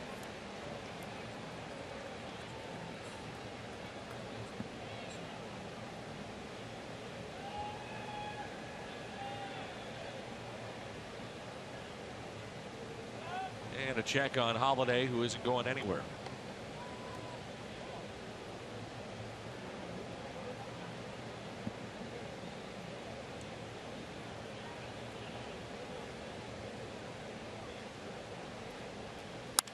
And Piscotty lifts a fly ball out to right. Orlando under it, makes the catch. The Cardinals tack on 3 more behind an 8-hit attack tonight. St. Louis with an 8-2 lead.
Oakland, Scott Mormon is here as well. 80 degrees in Kansas City. 8-2. Cardinals have the lead here in game 2 of this 4-game set that shifts to St. Louis tomorrow. Here's Morales and a good breaking ball. Real good one right there. Morales had a monster season with the Angels in 2009. 34 home runs, drove in over 100. In 2010, he hit a big walk-off grand slam against the Mariners. And some of our fans may remember this, but as he jumped up and crashed down on home plate, he broke his leg. He hit 22 home runs his first year back, but the Angels let him go. Found a home in Kansas City, and he was great last year. Past Carpenter, he was in shallow right, and it's a base hit for Morales. He had 4 hits last night. He has 2 for 3 tonight. So he adds to that 415 lifetime average against St. Louis pitching. And he has really been coming alive the last 3 weeks. Here's Orlando, who has an RBI, 0 for 2. Season average down to 347. Start of the day is the highest average in the American League, 351, but not qualifying enough for the batting crown. Play behind Morales, even with a right-handed hitter, and a base hit into center field. First 2 have reached here in the bottom of the 6th. Runners at first and second, and it brings in Cuthbert. Chevy Fox tracks right down the middle. It kind of looked like that ball ran back towards the middle of the plate. You know, Dan, it's something to think about, but National League pitchers, are used to, when they have a long inning, they usually come up to bat or they're doing something. But when the American League with the DH, it's been a long inning with a pitching change that Walker's sitting there. And that's driven out to left field. All the way to the wall, and 2 runs will score. Cuthbert with an RBI double cuts into the lead to make it 8-4.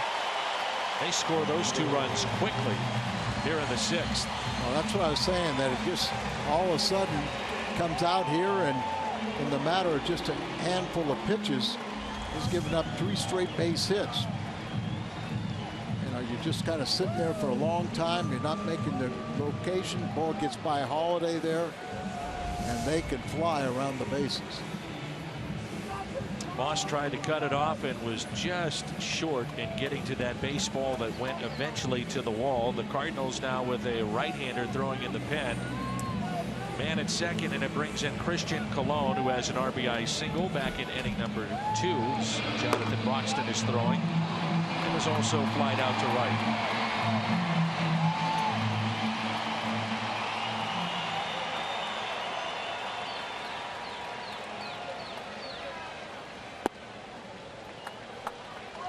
Come to Kansas City, you think about 1985 in that World Series, and what a great year it was for the Cardinals. Eventually Kansas City winning the World Series in 7 games. Willie McGee, the MVP of the 1985 team. We had our evening with Ozzie and Willie. I said, who is the most instrumental person for you to get you to the big leagues? And he said, in St. Louis, Dave Ricketts, after he was acquired from the Yankees.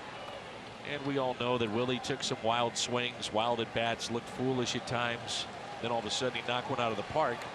Coaches were trying to tinker with his swing, and Dave Ricketts said, leave this guy alone.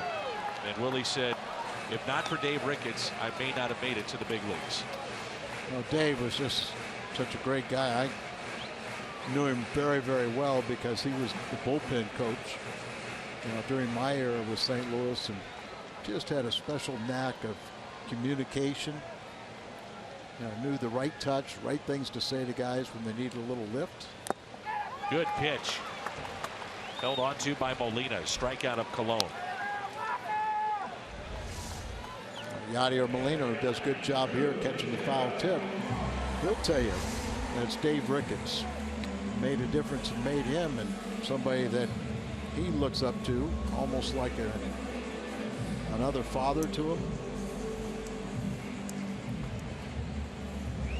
Barbara Ricketts, still, you see her at a lot of the functions the Cardinals have for the alumni.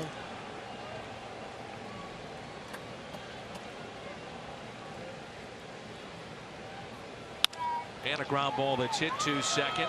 Charity hop to Carpenter. Runner advances to third. That's Cuthbert. And there's 2 outs. Big Cardinal fan Dan Devers is here tonight. Dan, born and raised in Kansas City, but has always cheered for the Cardinals and wants to say hi to folks in St. Louis. That's big Cardinal fan Dan Devers.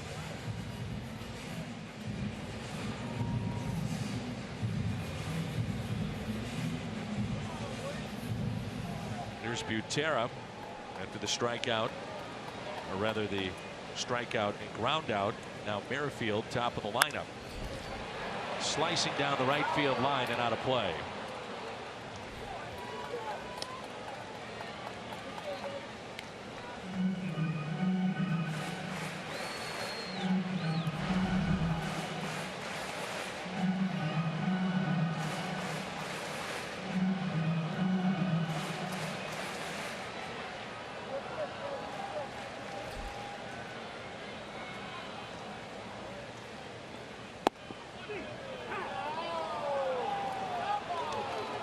Didn't like that call, and it puts him in the hole, 0-2.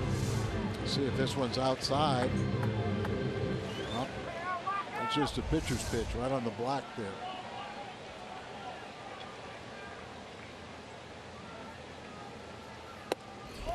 Up and in.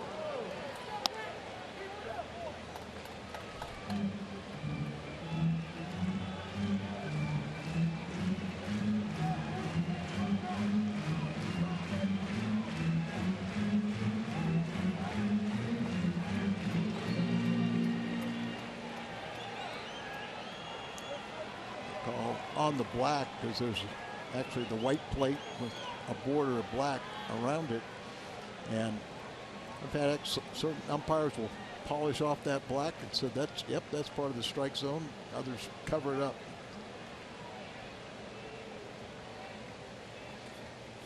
And a swing and a miss. And after giving up 3 consecutive hits and a couple of runs, Michael Wacha gets the next 3. Sends us to inning number 7. That cutie having some fun tonight.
StubHub.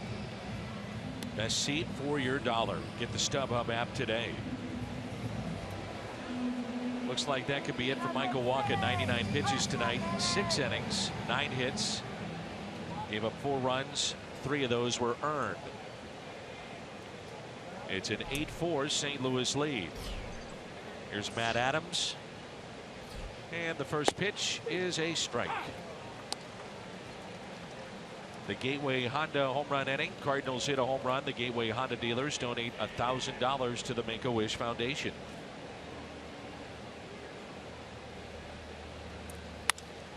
Adams goes the other way and flies out to left. It's so disappointing how 1985 ended, and even the night of Game 7. John Tudor hurt his hand punching a fan, not a person, but a fan. Ceiling fan. Yep. And Joaquin Andujar destroyed some of the bathroom in the clubhouse. He was traded after that season. Very frustrating night for the Cardinals. 85 was such a fun year. The heat is on. The theme song of that season.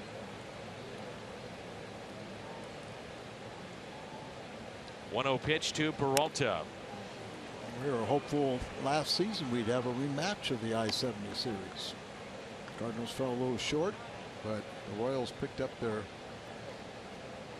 championship. Last 2 years we were hoping for that. Yeah. Royals lost in Game 7 to San Francisco 2 years ago and then dispatched to the Mets last season. Backhanded at third. Cuthbert, long throw, stretched by Hosmer. 2 down. Nice play by the third baseman. He's done a nice job filling in for Moustakas, who's out for the year with the ACL surgery on the knee. Interleague play used to be a time when the Cardinals could excel and just, show the junior circuit how good they are, but not this season. Cardinals 4-8 in interleague play with 8 games left. So they have to go to 6-2 just to break 500.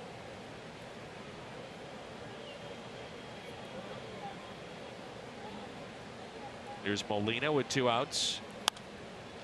Strike 1. Man, they got to make sure they end up with a winning record. They're 500 for the month of June. It's been years since they've had a losing month, isn't it? May of 2012. Now you could include the end of last season. but that was only a month that included 3 games against the Atlanta Braves. But in terms of full months, it's been May of 2012.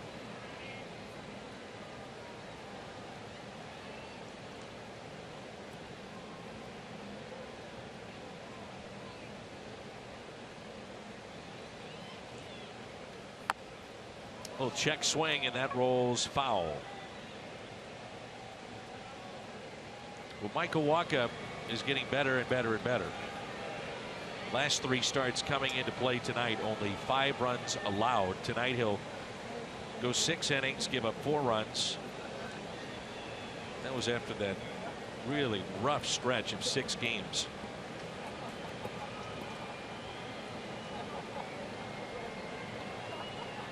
One ball, 2 strikes, 2 outs, nobody on for Yadier Molina.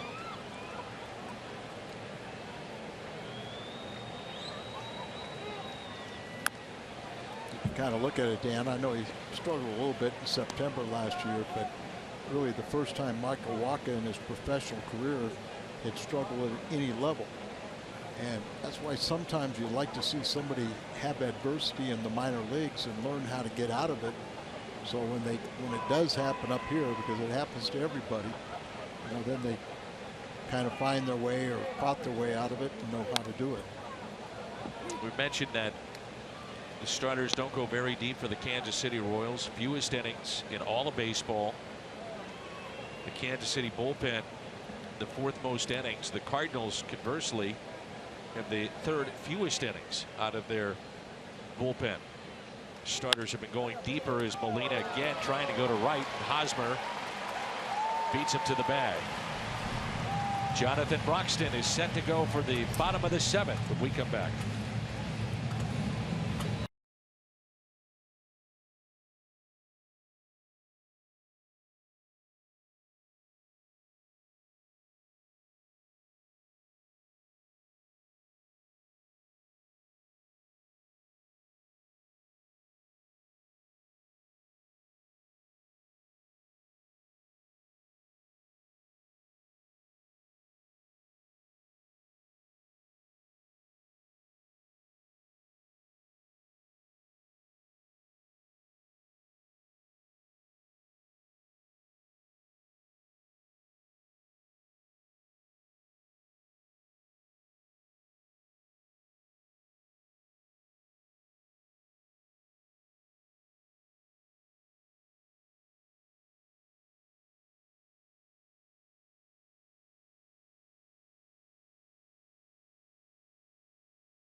Consecutive scoreless innings coming into play tonight.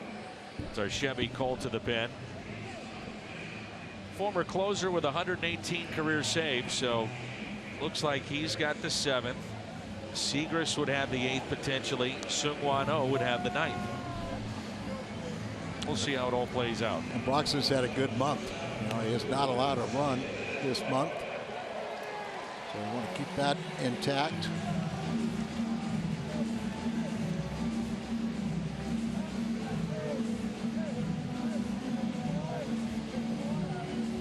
In fact, he's the only National League reliever with 10+ innings in June and 0 runs allowed. Alcides Escobar, first pitch and a fly ball out to left, late break and a sliding catch by Colton Wong. Long move from center to left. Pham is now playing center field. Colton, who started this game with a very, very difficult and nice running catch, came in, took one off his shoe tops. Here he makes his second nice play of the night.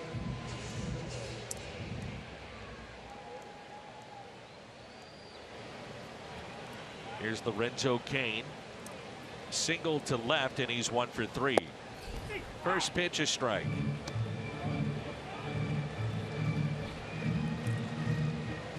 Looking at Wong, you can see once again very, very deep.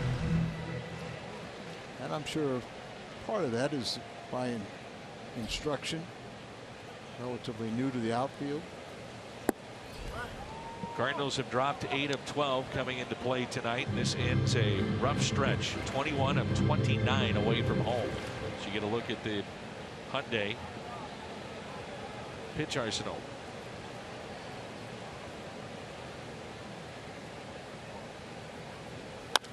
Ground ball hit to the right side and tapped foul.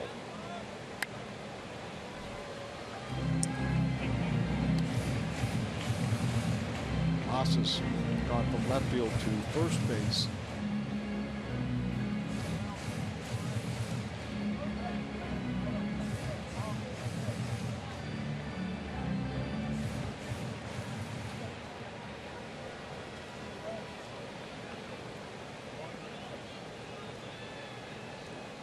Cain has been swinging a hot bat, including tonight, 8 for his last 15.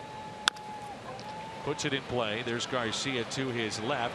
Hesitated just a bit, and Cain is safe, but may have hurt himself in that left hamstring.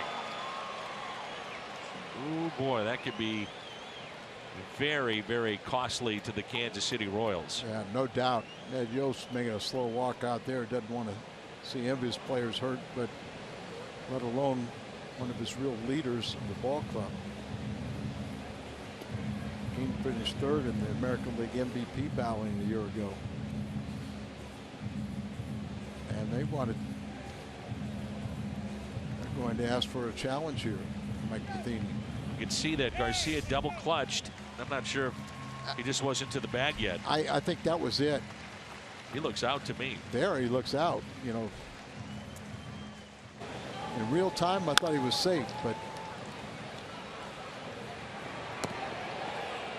that jump for the bag, that last step at the bag, is usually what does it. Kansas City has won 10 of the 17 challenges that they've had this year. This is a Cardinals challenge.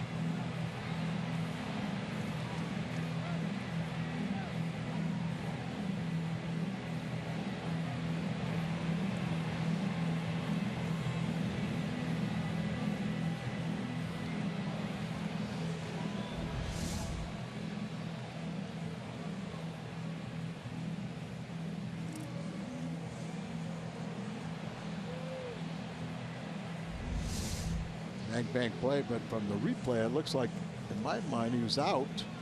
When I saw it in real time, I thought he was safe.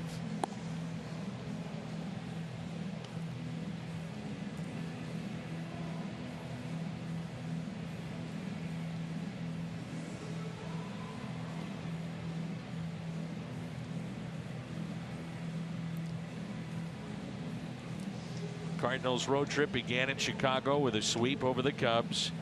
Starters collectively an ERA just above 3. Great starting pitching. They call him out to add injury to injury. Yeah. Cardinals lost 2 of 3 against Seattle, but they outscored the Mariners 18-15. 11 of those runs coming on 6 home runs in the series finale to avoid the sweep. Could have won all 3 of those games. Now trying to have a split here in Kansas City. This is Hosmer. 2 outs and nobody on, and a breaking ball taken for a strike. Kansas City went for it last year and it paid off. Johnny Cueto, Ben Zobrist, 2 key components to their stretch run to a championship. When Ben was in St. Louis, the front office traveled to Busch Stadium to hand deliver his World Championship ring, now with the Chicago Cubs. It's probably the most fun that Drayton Moore ever had, driving to St. Louis. Pass off that World Series ring. And the 1-1 pitch to Hosmer. Tapped foul.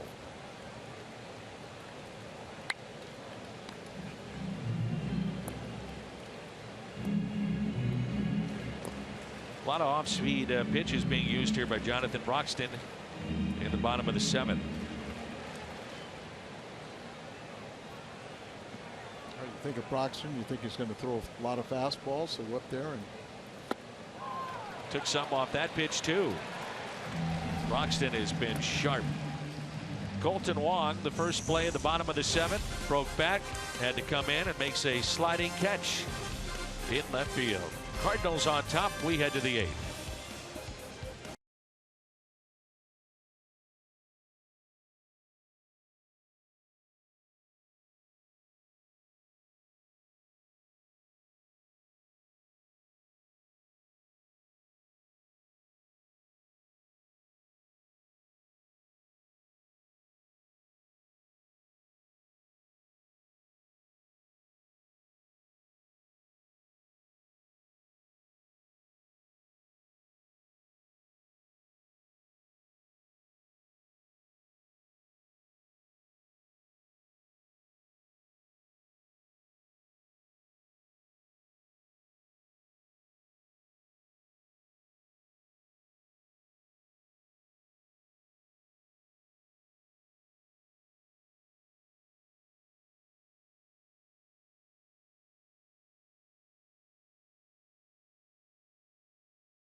For in our ball game here in the top of the 8th, and it's Colton Wong who'll lead it off. Gerard Dyson, speedster, in the top 5 in steals in the American League, takes over in center field. Flynn, his 3rd inning of work. Dyson, another guy that can absolutely fly.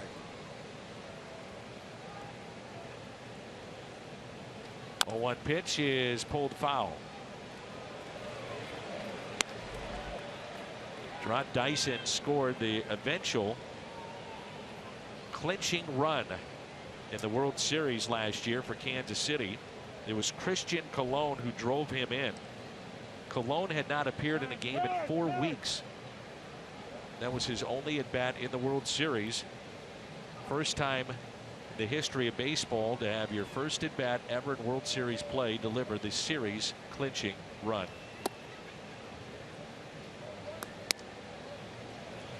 You need contributions from, probably in the course of a season, 30 to 35 players at some point or another.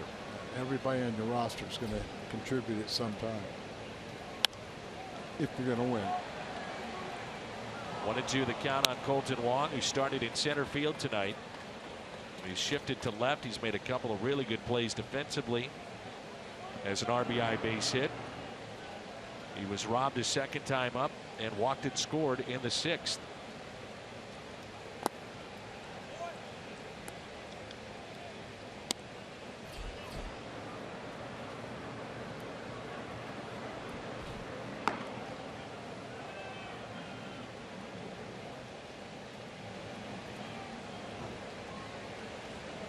The 2-2 pitch to Wong. In the dirt. Left-handed hitting Garcia, left-handed hitting Carpenter, left-handed hitting Moss, all coming up. And again, they only have one lefty, and that may play into the next couple of games too. You think about getting into the Royals bullpen. Here's Flynn having pitched into his third inning. Maybe off limits tomorrow. Who knows? As Wong rounds out to Hosmer for the out. You know, Dan, I think they have just such great confidence in their power pitching from the right side that they don't really matter. Like I said, Flynn went 5 innings on Friday. Here he's in his third inning of work in this ball game. So, you know, it's not like they saved their one lone left-hander to get a key left-handed bat out during the course of the game. And definitely will not be available tomorrow the way they throw today. 1 out and nobody on, and a strike to Garcia. Garcia could be seeing an awful lot of second base or shortstop with Diaz on the mend. Garcia's hit over 400 against left-handed pitching this year. Of course, he's batting, what, 409 currently. Got off to the great start, got sent down, and still continue to come up and rake. 1-2 the count. Saw George Brett before the game, the Kansas City Hall of Famer.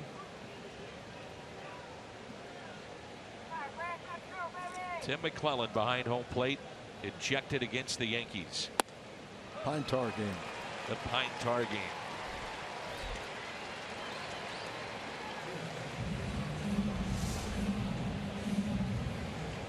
So Flynn has gotten the first two here in the top of the 8th. And it brings in Carpenter, who's had a big night. Struck out to start the game, and then he walked in the second inning. Hit a home run in the 5th and a double in the 6th. And there's the home run. That was number 14. When you hit a home run in Kansas City, you earned it.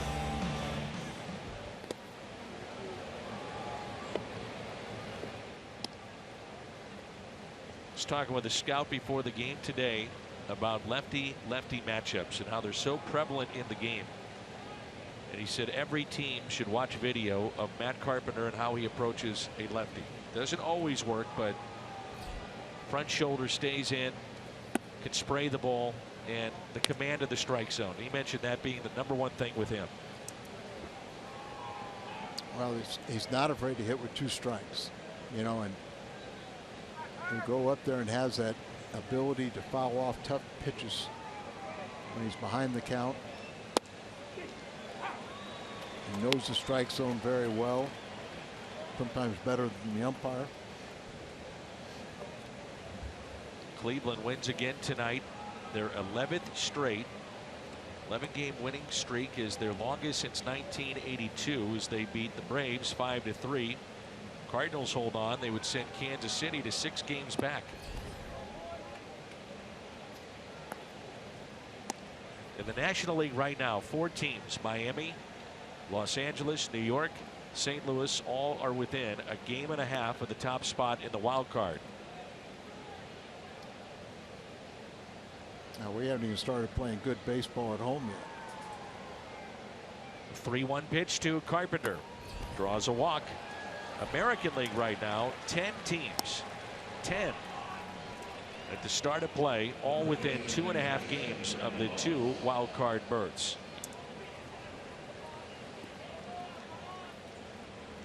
Here's Brandon Moss.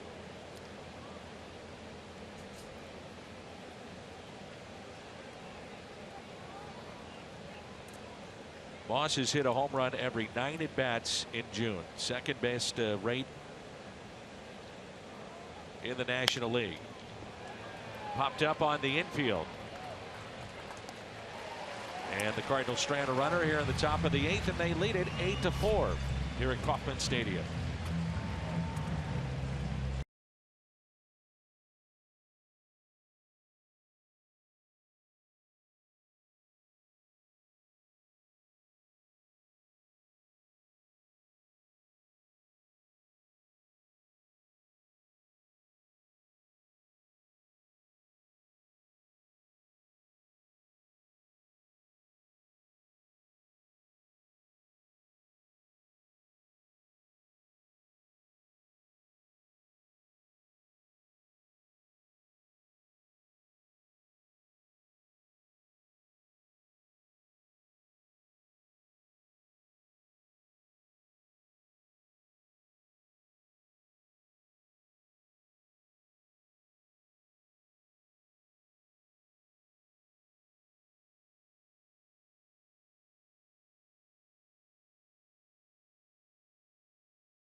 Brought to you by Bud Light. Raise 1-2 right now. And by your local Volkswagen dealer. The Plaza here in Kansas City and the J.C. Nichols Fountain.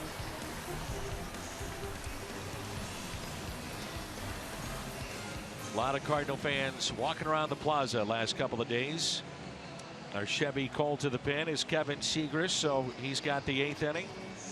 And O would have the 9th. 34th appearance for Kevin. The only thing is really is that bottom number, 6 home runs. He is the real blemish on his season, but extremely talented. He'll have some save opportunities. But I think O's got to be my first guy.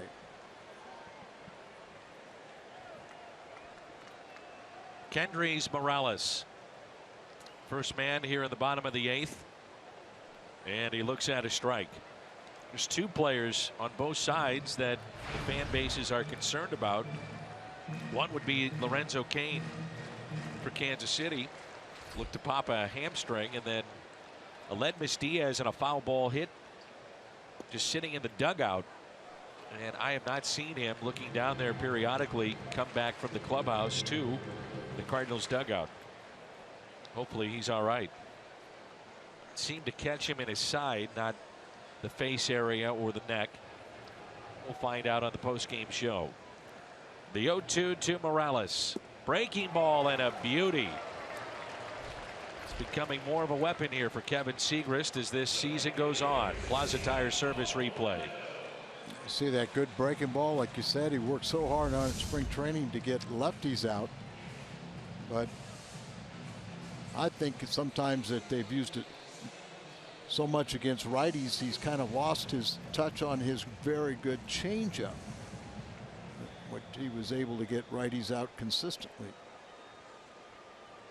He gets that feel back and then has that curveball working along with his good fastball.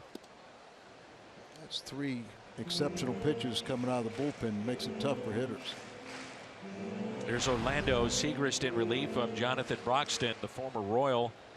Broxton now the only National League reliever with more than 10 innings pitched in this month and no runs allowed. That continues tonight.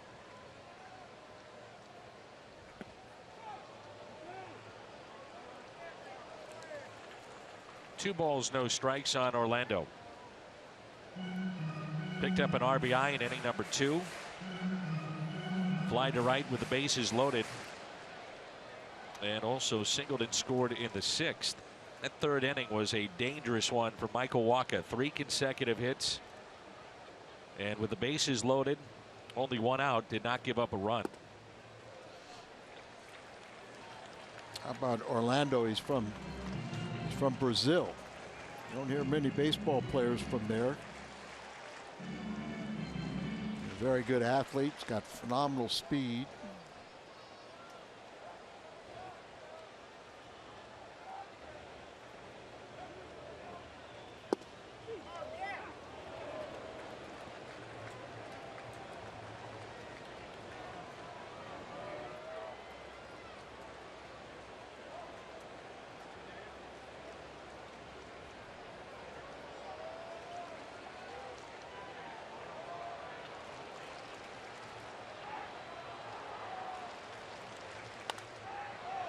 Popped up and out of play.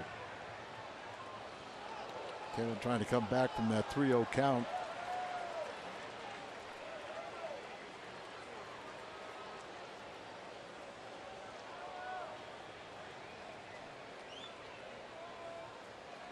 So the Royals could be 6 back after this game is through. The Cardinals started play tonight 10 games back of Chicago. And the 3-2 pitch. Broken back ground ball, backhanded by Garcia. Nicely done, and a pick by Moss at first. Good play on both ends. The speed of Orlando came into play. That's why Garcia fielded that ball so cleanly and through in all one swift motion. Watch him backhand it, come right up and fire. And there you see the nice pick by Moss at the other end. Somewhere Jose Oquendo appreciates that play. He's really worked an awful lot over the years with Greg Garcia at shortstop. I remember a year ago it was really a big question, could Greg play shortstop? And I think he's answered that in a very positive way, affirmative way, that we're seeing more, and the more he plays, the more comfortable he'll get.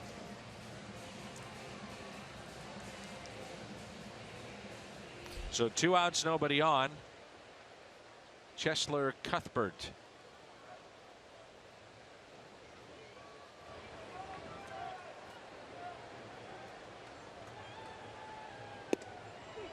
First pitch is strike.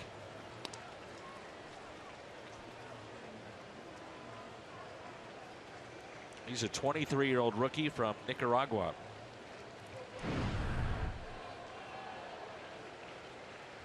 Volquez and Martinez tomorrow will come your way at 6:30. Popped up. It is playable. Moss or Molina. It's Yachty, and he makes the catch and holds on. A 1-2-3 for Kevin Segras, and that will send us to inning number 9. Redbirds on top.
Looking forward to you and Brad on the postgame show as Matt Holliday will lead it off against the new pitcher Peter Boylan.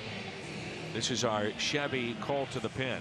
Interesting story. He began his professional career in Minnesota, released back in 1998, and then he returned to Australia, his native country, as a pharmaceutical salesman. But he started working on a comeback, and he broke out when he was pitching for the Australian team in the 2006 World Baseball Classic. Braves signed him, brought him up in 2006. He's bounced around a little bit. He's been with the Braves, the Dodgers, Houston, returned to the Braves again, and now with Kansas City, he signed a minor league deal and was released by the Royals in late March and then re-signed just 2 days later, and here he is in the big leagues.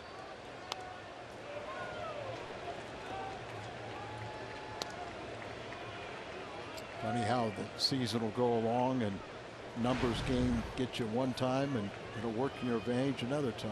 So goes from down south. Little tapper hit by Holliday, and he will beat it out. Base hit for Matt.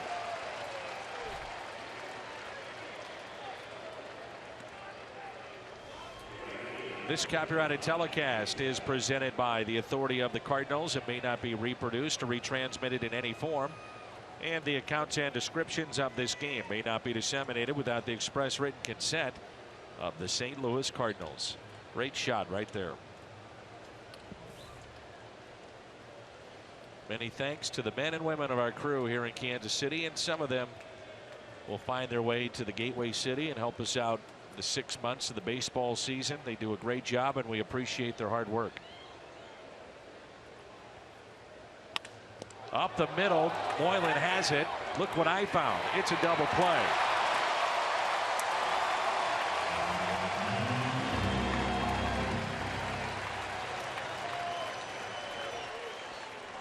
Well, it sure helps to field your position, doesn't it? Ball right up the middle. If it goes through, it's another base hit, but spears it. Then he had to wait for his second baseman to get to the bag cover, and an easy double play. It's a byproduct of his deliveries right into a fielder's position. That's right. And you know, when you kind of throw down there and you got a real good sinker, you do have to become a fifth infielder once you release the ball. Here's Tommy Pham. The final line for Michael Wacha: 6 innings, 9 hits, 99 pitches, gave up 4 runs, 3 earned. 4th consecutive quality start put together by Michael. ERA in those 4 games is 2.63. So good to see him back on track. Tommy Pham was telling me that he's kind of like he faced Duffy last night. He faced him an awful lot over the years in the minor leagues. And he went in a different direction. You know, he threw him an awful lot of breaking balls. He was looking fastballs, and says, I need to make a little correction. And you can see right here, they're starting him out with a lot of breaking balls. And the 1-2.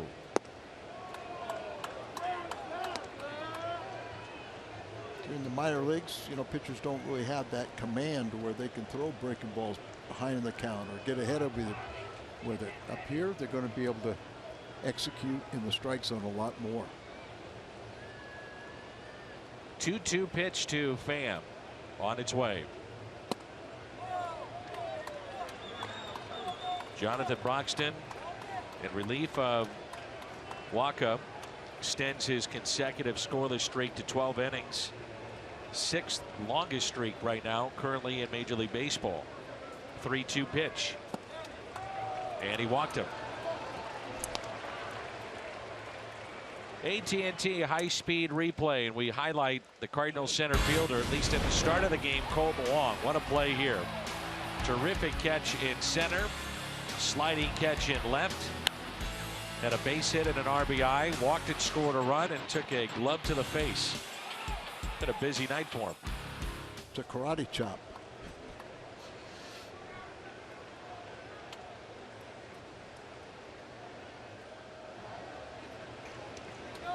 I know a lot of people, Cardinal Nation, really enjoy those long Hawaiian jerseys.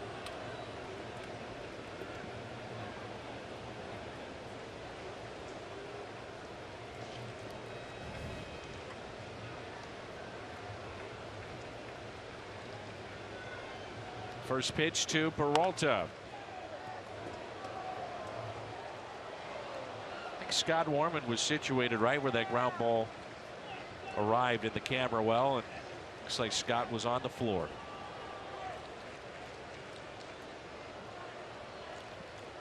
Well, I'm sure either one of those guys would give their life for the other.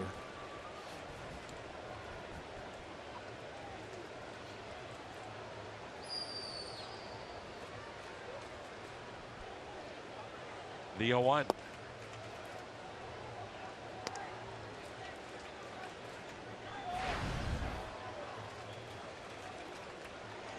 Johnny's had kind of a rough go. He was robbed last time of a base hit. A nice play by the third baseman.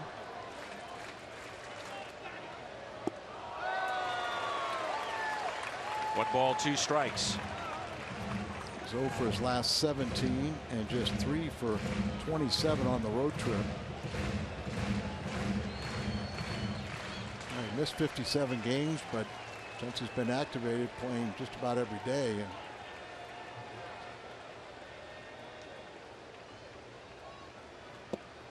he strikes out. Seung-Hwan Oh will come on when we come back.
Of Seung-Hwan Oh wearing the Cardinals uniform.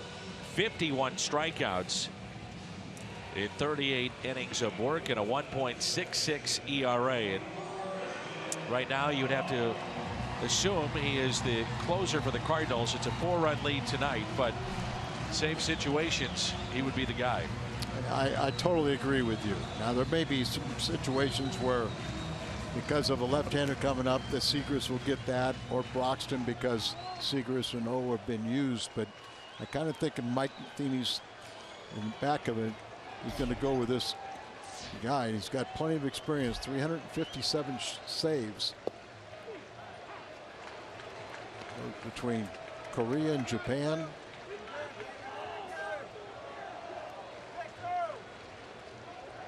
Oh, 1 pitch to Christian Colon. 95. And you know, we talk about it too, his fastball is sneaky fast.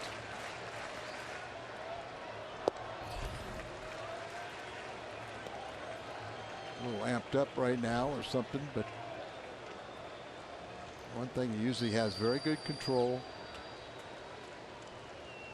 For a late innings guy, it's good that he keeps the ball away most of the time, so you don't give up the long ball.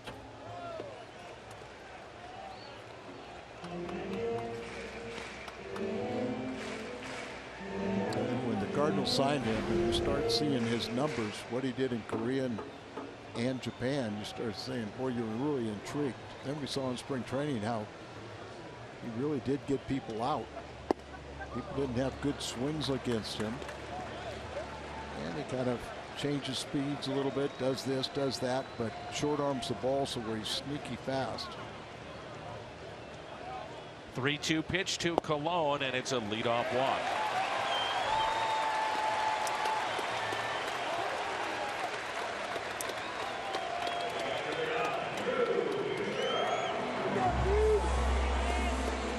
Just the 9th walk issued by Seung-Hwan Oh. Opponents came in hitting just 161 against him this year. Was it the very first appearance, the first batter he faced? He walked, and afterwards, when he had that scoreless inning, he went in and apologized. Drew Butera, the backup catcher for Kansas City. Runner at first, nobody out. Strike one.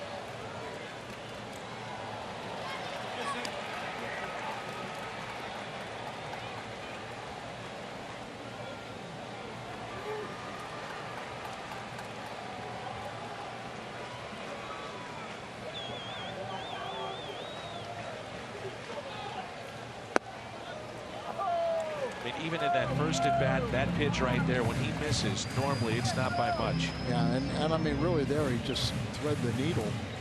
If anything, he needs a little work.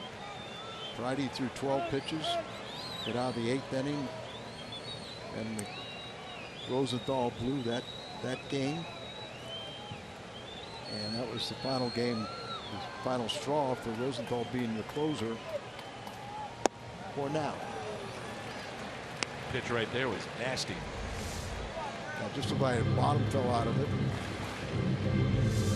Talked to Rosie today and everything, and well, he's in good spirits and just knows it's going to take a little time, and looking forward to it. Up the middle, base hit.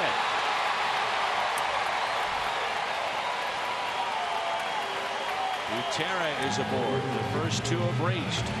Royals trying to make this interesting here in the bottom of the ninth. Brings in Merrifield.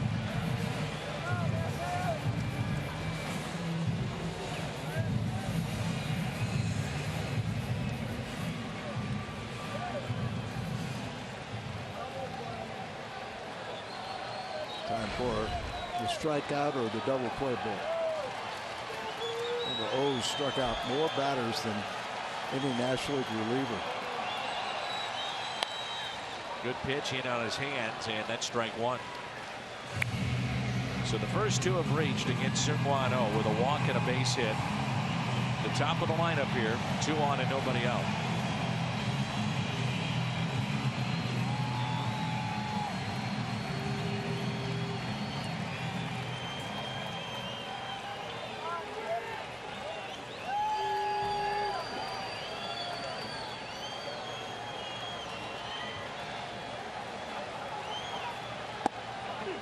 It backs up and a strike. Nothing at 2. Talk about a backup slider. It's one that obviously is designed to break away from a right-handed batter, but it actually kind of backs up a little bit, comes inside, and usually get away with it. Went in, and a high fly ball into right field. Scotty with the catch. Runner stayed put. And there's one down. We turn to tonight's Budweiser player of the game. It's Matt Carpenter, 2 for 3. Couple of walks, a double, home run, 2 RBIs, 2 runs scored. What else is new? Carpenter came in 3rd in the league in runs scored. He's now up to 54, leads the senior circuit with 53 extra base hits. On base percentage well above 400. He's had a tremendous first half of the season.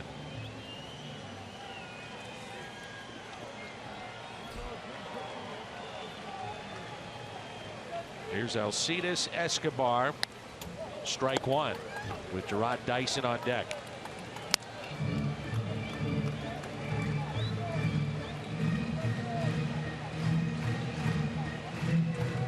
Royals, true to fashion, they're just aggressive in the batter's box. Clubs now kind of wait for on-base percentage. Ground ball, base hit into right.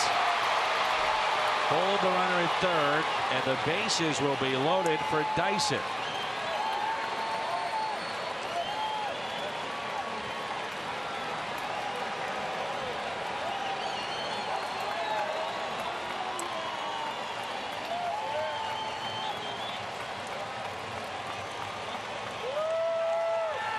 Gordon.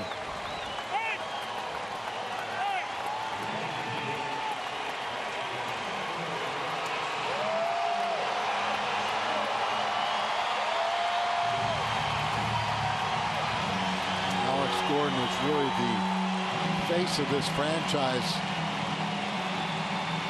Free agent after last season, signed a big contract to stay with the Royals. Broke his wrist in that collision in foul territory with Moustakas. But he's come back this weekend. He's 3 for 12 since coming off the DL. And here he inherits the bases loaded.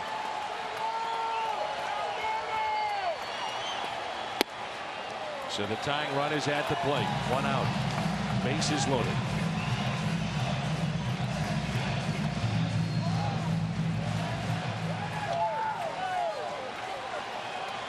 Each time a hitter faces a new pitcher, the advantage is always with the pitcher.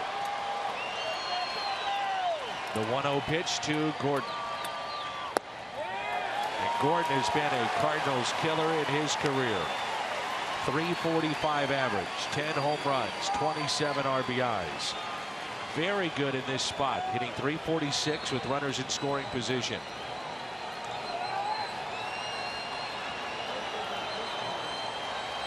This year just a .212 batting average against right-handed pitching. Pulls it foul on the 2-0.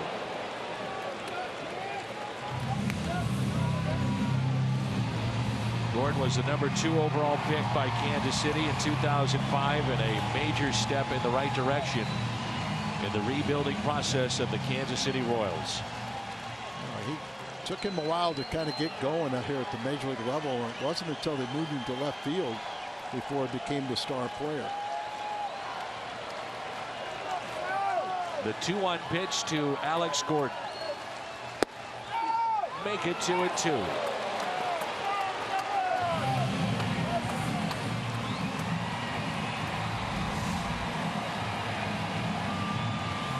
And good control.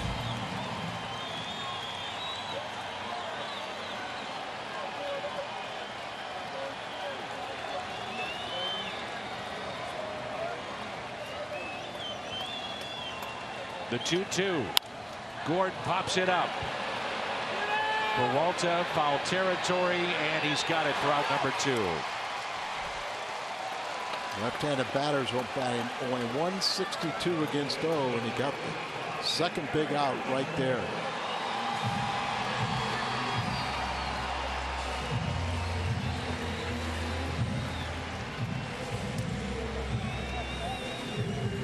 Here's Eric Hosmer.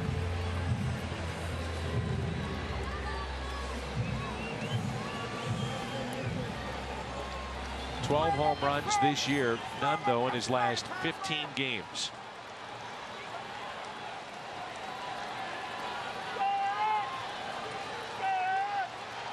Two for 4 on the night. All against Hosmer with the bases loaded.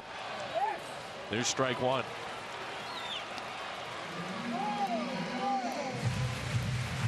Well, the Stone Buddha doesn't look like he's too upset with this situation. How many times do you think he's been in the bases loaded situation with just 1 out? Plenty of time.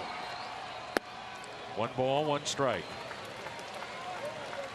Actually seen him throw more pitches inside in this appearance than we have in all of his games combined up to this point.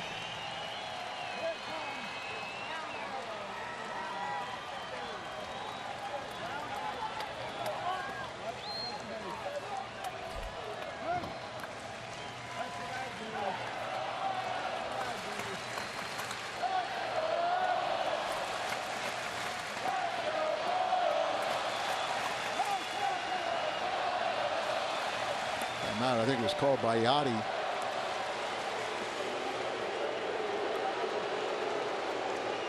And now they're bringing out, well, Eugene. At first you kind of thought maybe there was something injury-wise, but I think it's more just he wanted to be able to communicate and tell him something.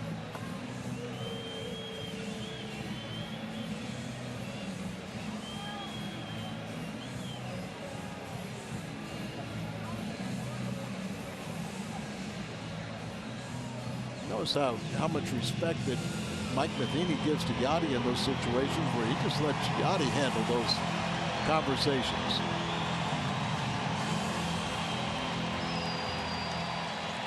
Let's have the final boss show him who's the final boss.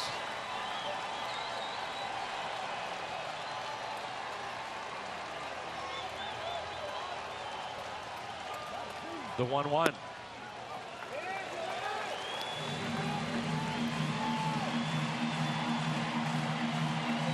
Close pitch right there. He was always around the strike zone, isn't he? Yes. Hitters count. Bases loaded. Tying run at the plate. The 2-1 pitch to Hosmer. Pulled the string. What a pitch. Boy, that was a good pitch. You're absolutely right. Good arm action. Location was great. Ball in the outer part of the plate and then falling out of the strike zone. Royals down to their final strike. Mentioned the hitter's count, so he's looking for some fastball. The 2-2. There's Garcia, steps on the bag, and the Cardinals have a split in Kansas City. The final of 8-4. Royals made it interesting, but the Cardinals hold on, and it's back home to Busch tomorrow night. Good hard-fought victory here, and let's start playing much better at home. Let's close the gap with the Cubbies with good homestand. We haven't done that yet. 6 games under 500 at home. Let's get back to the winning ways. It's off to the postgame.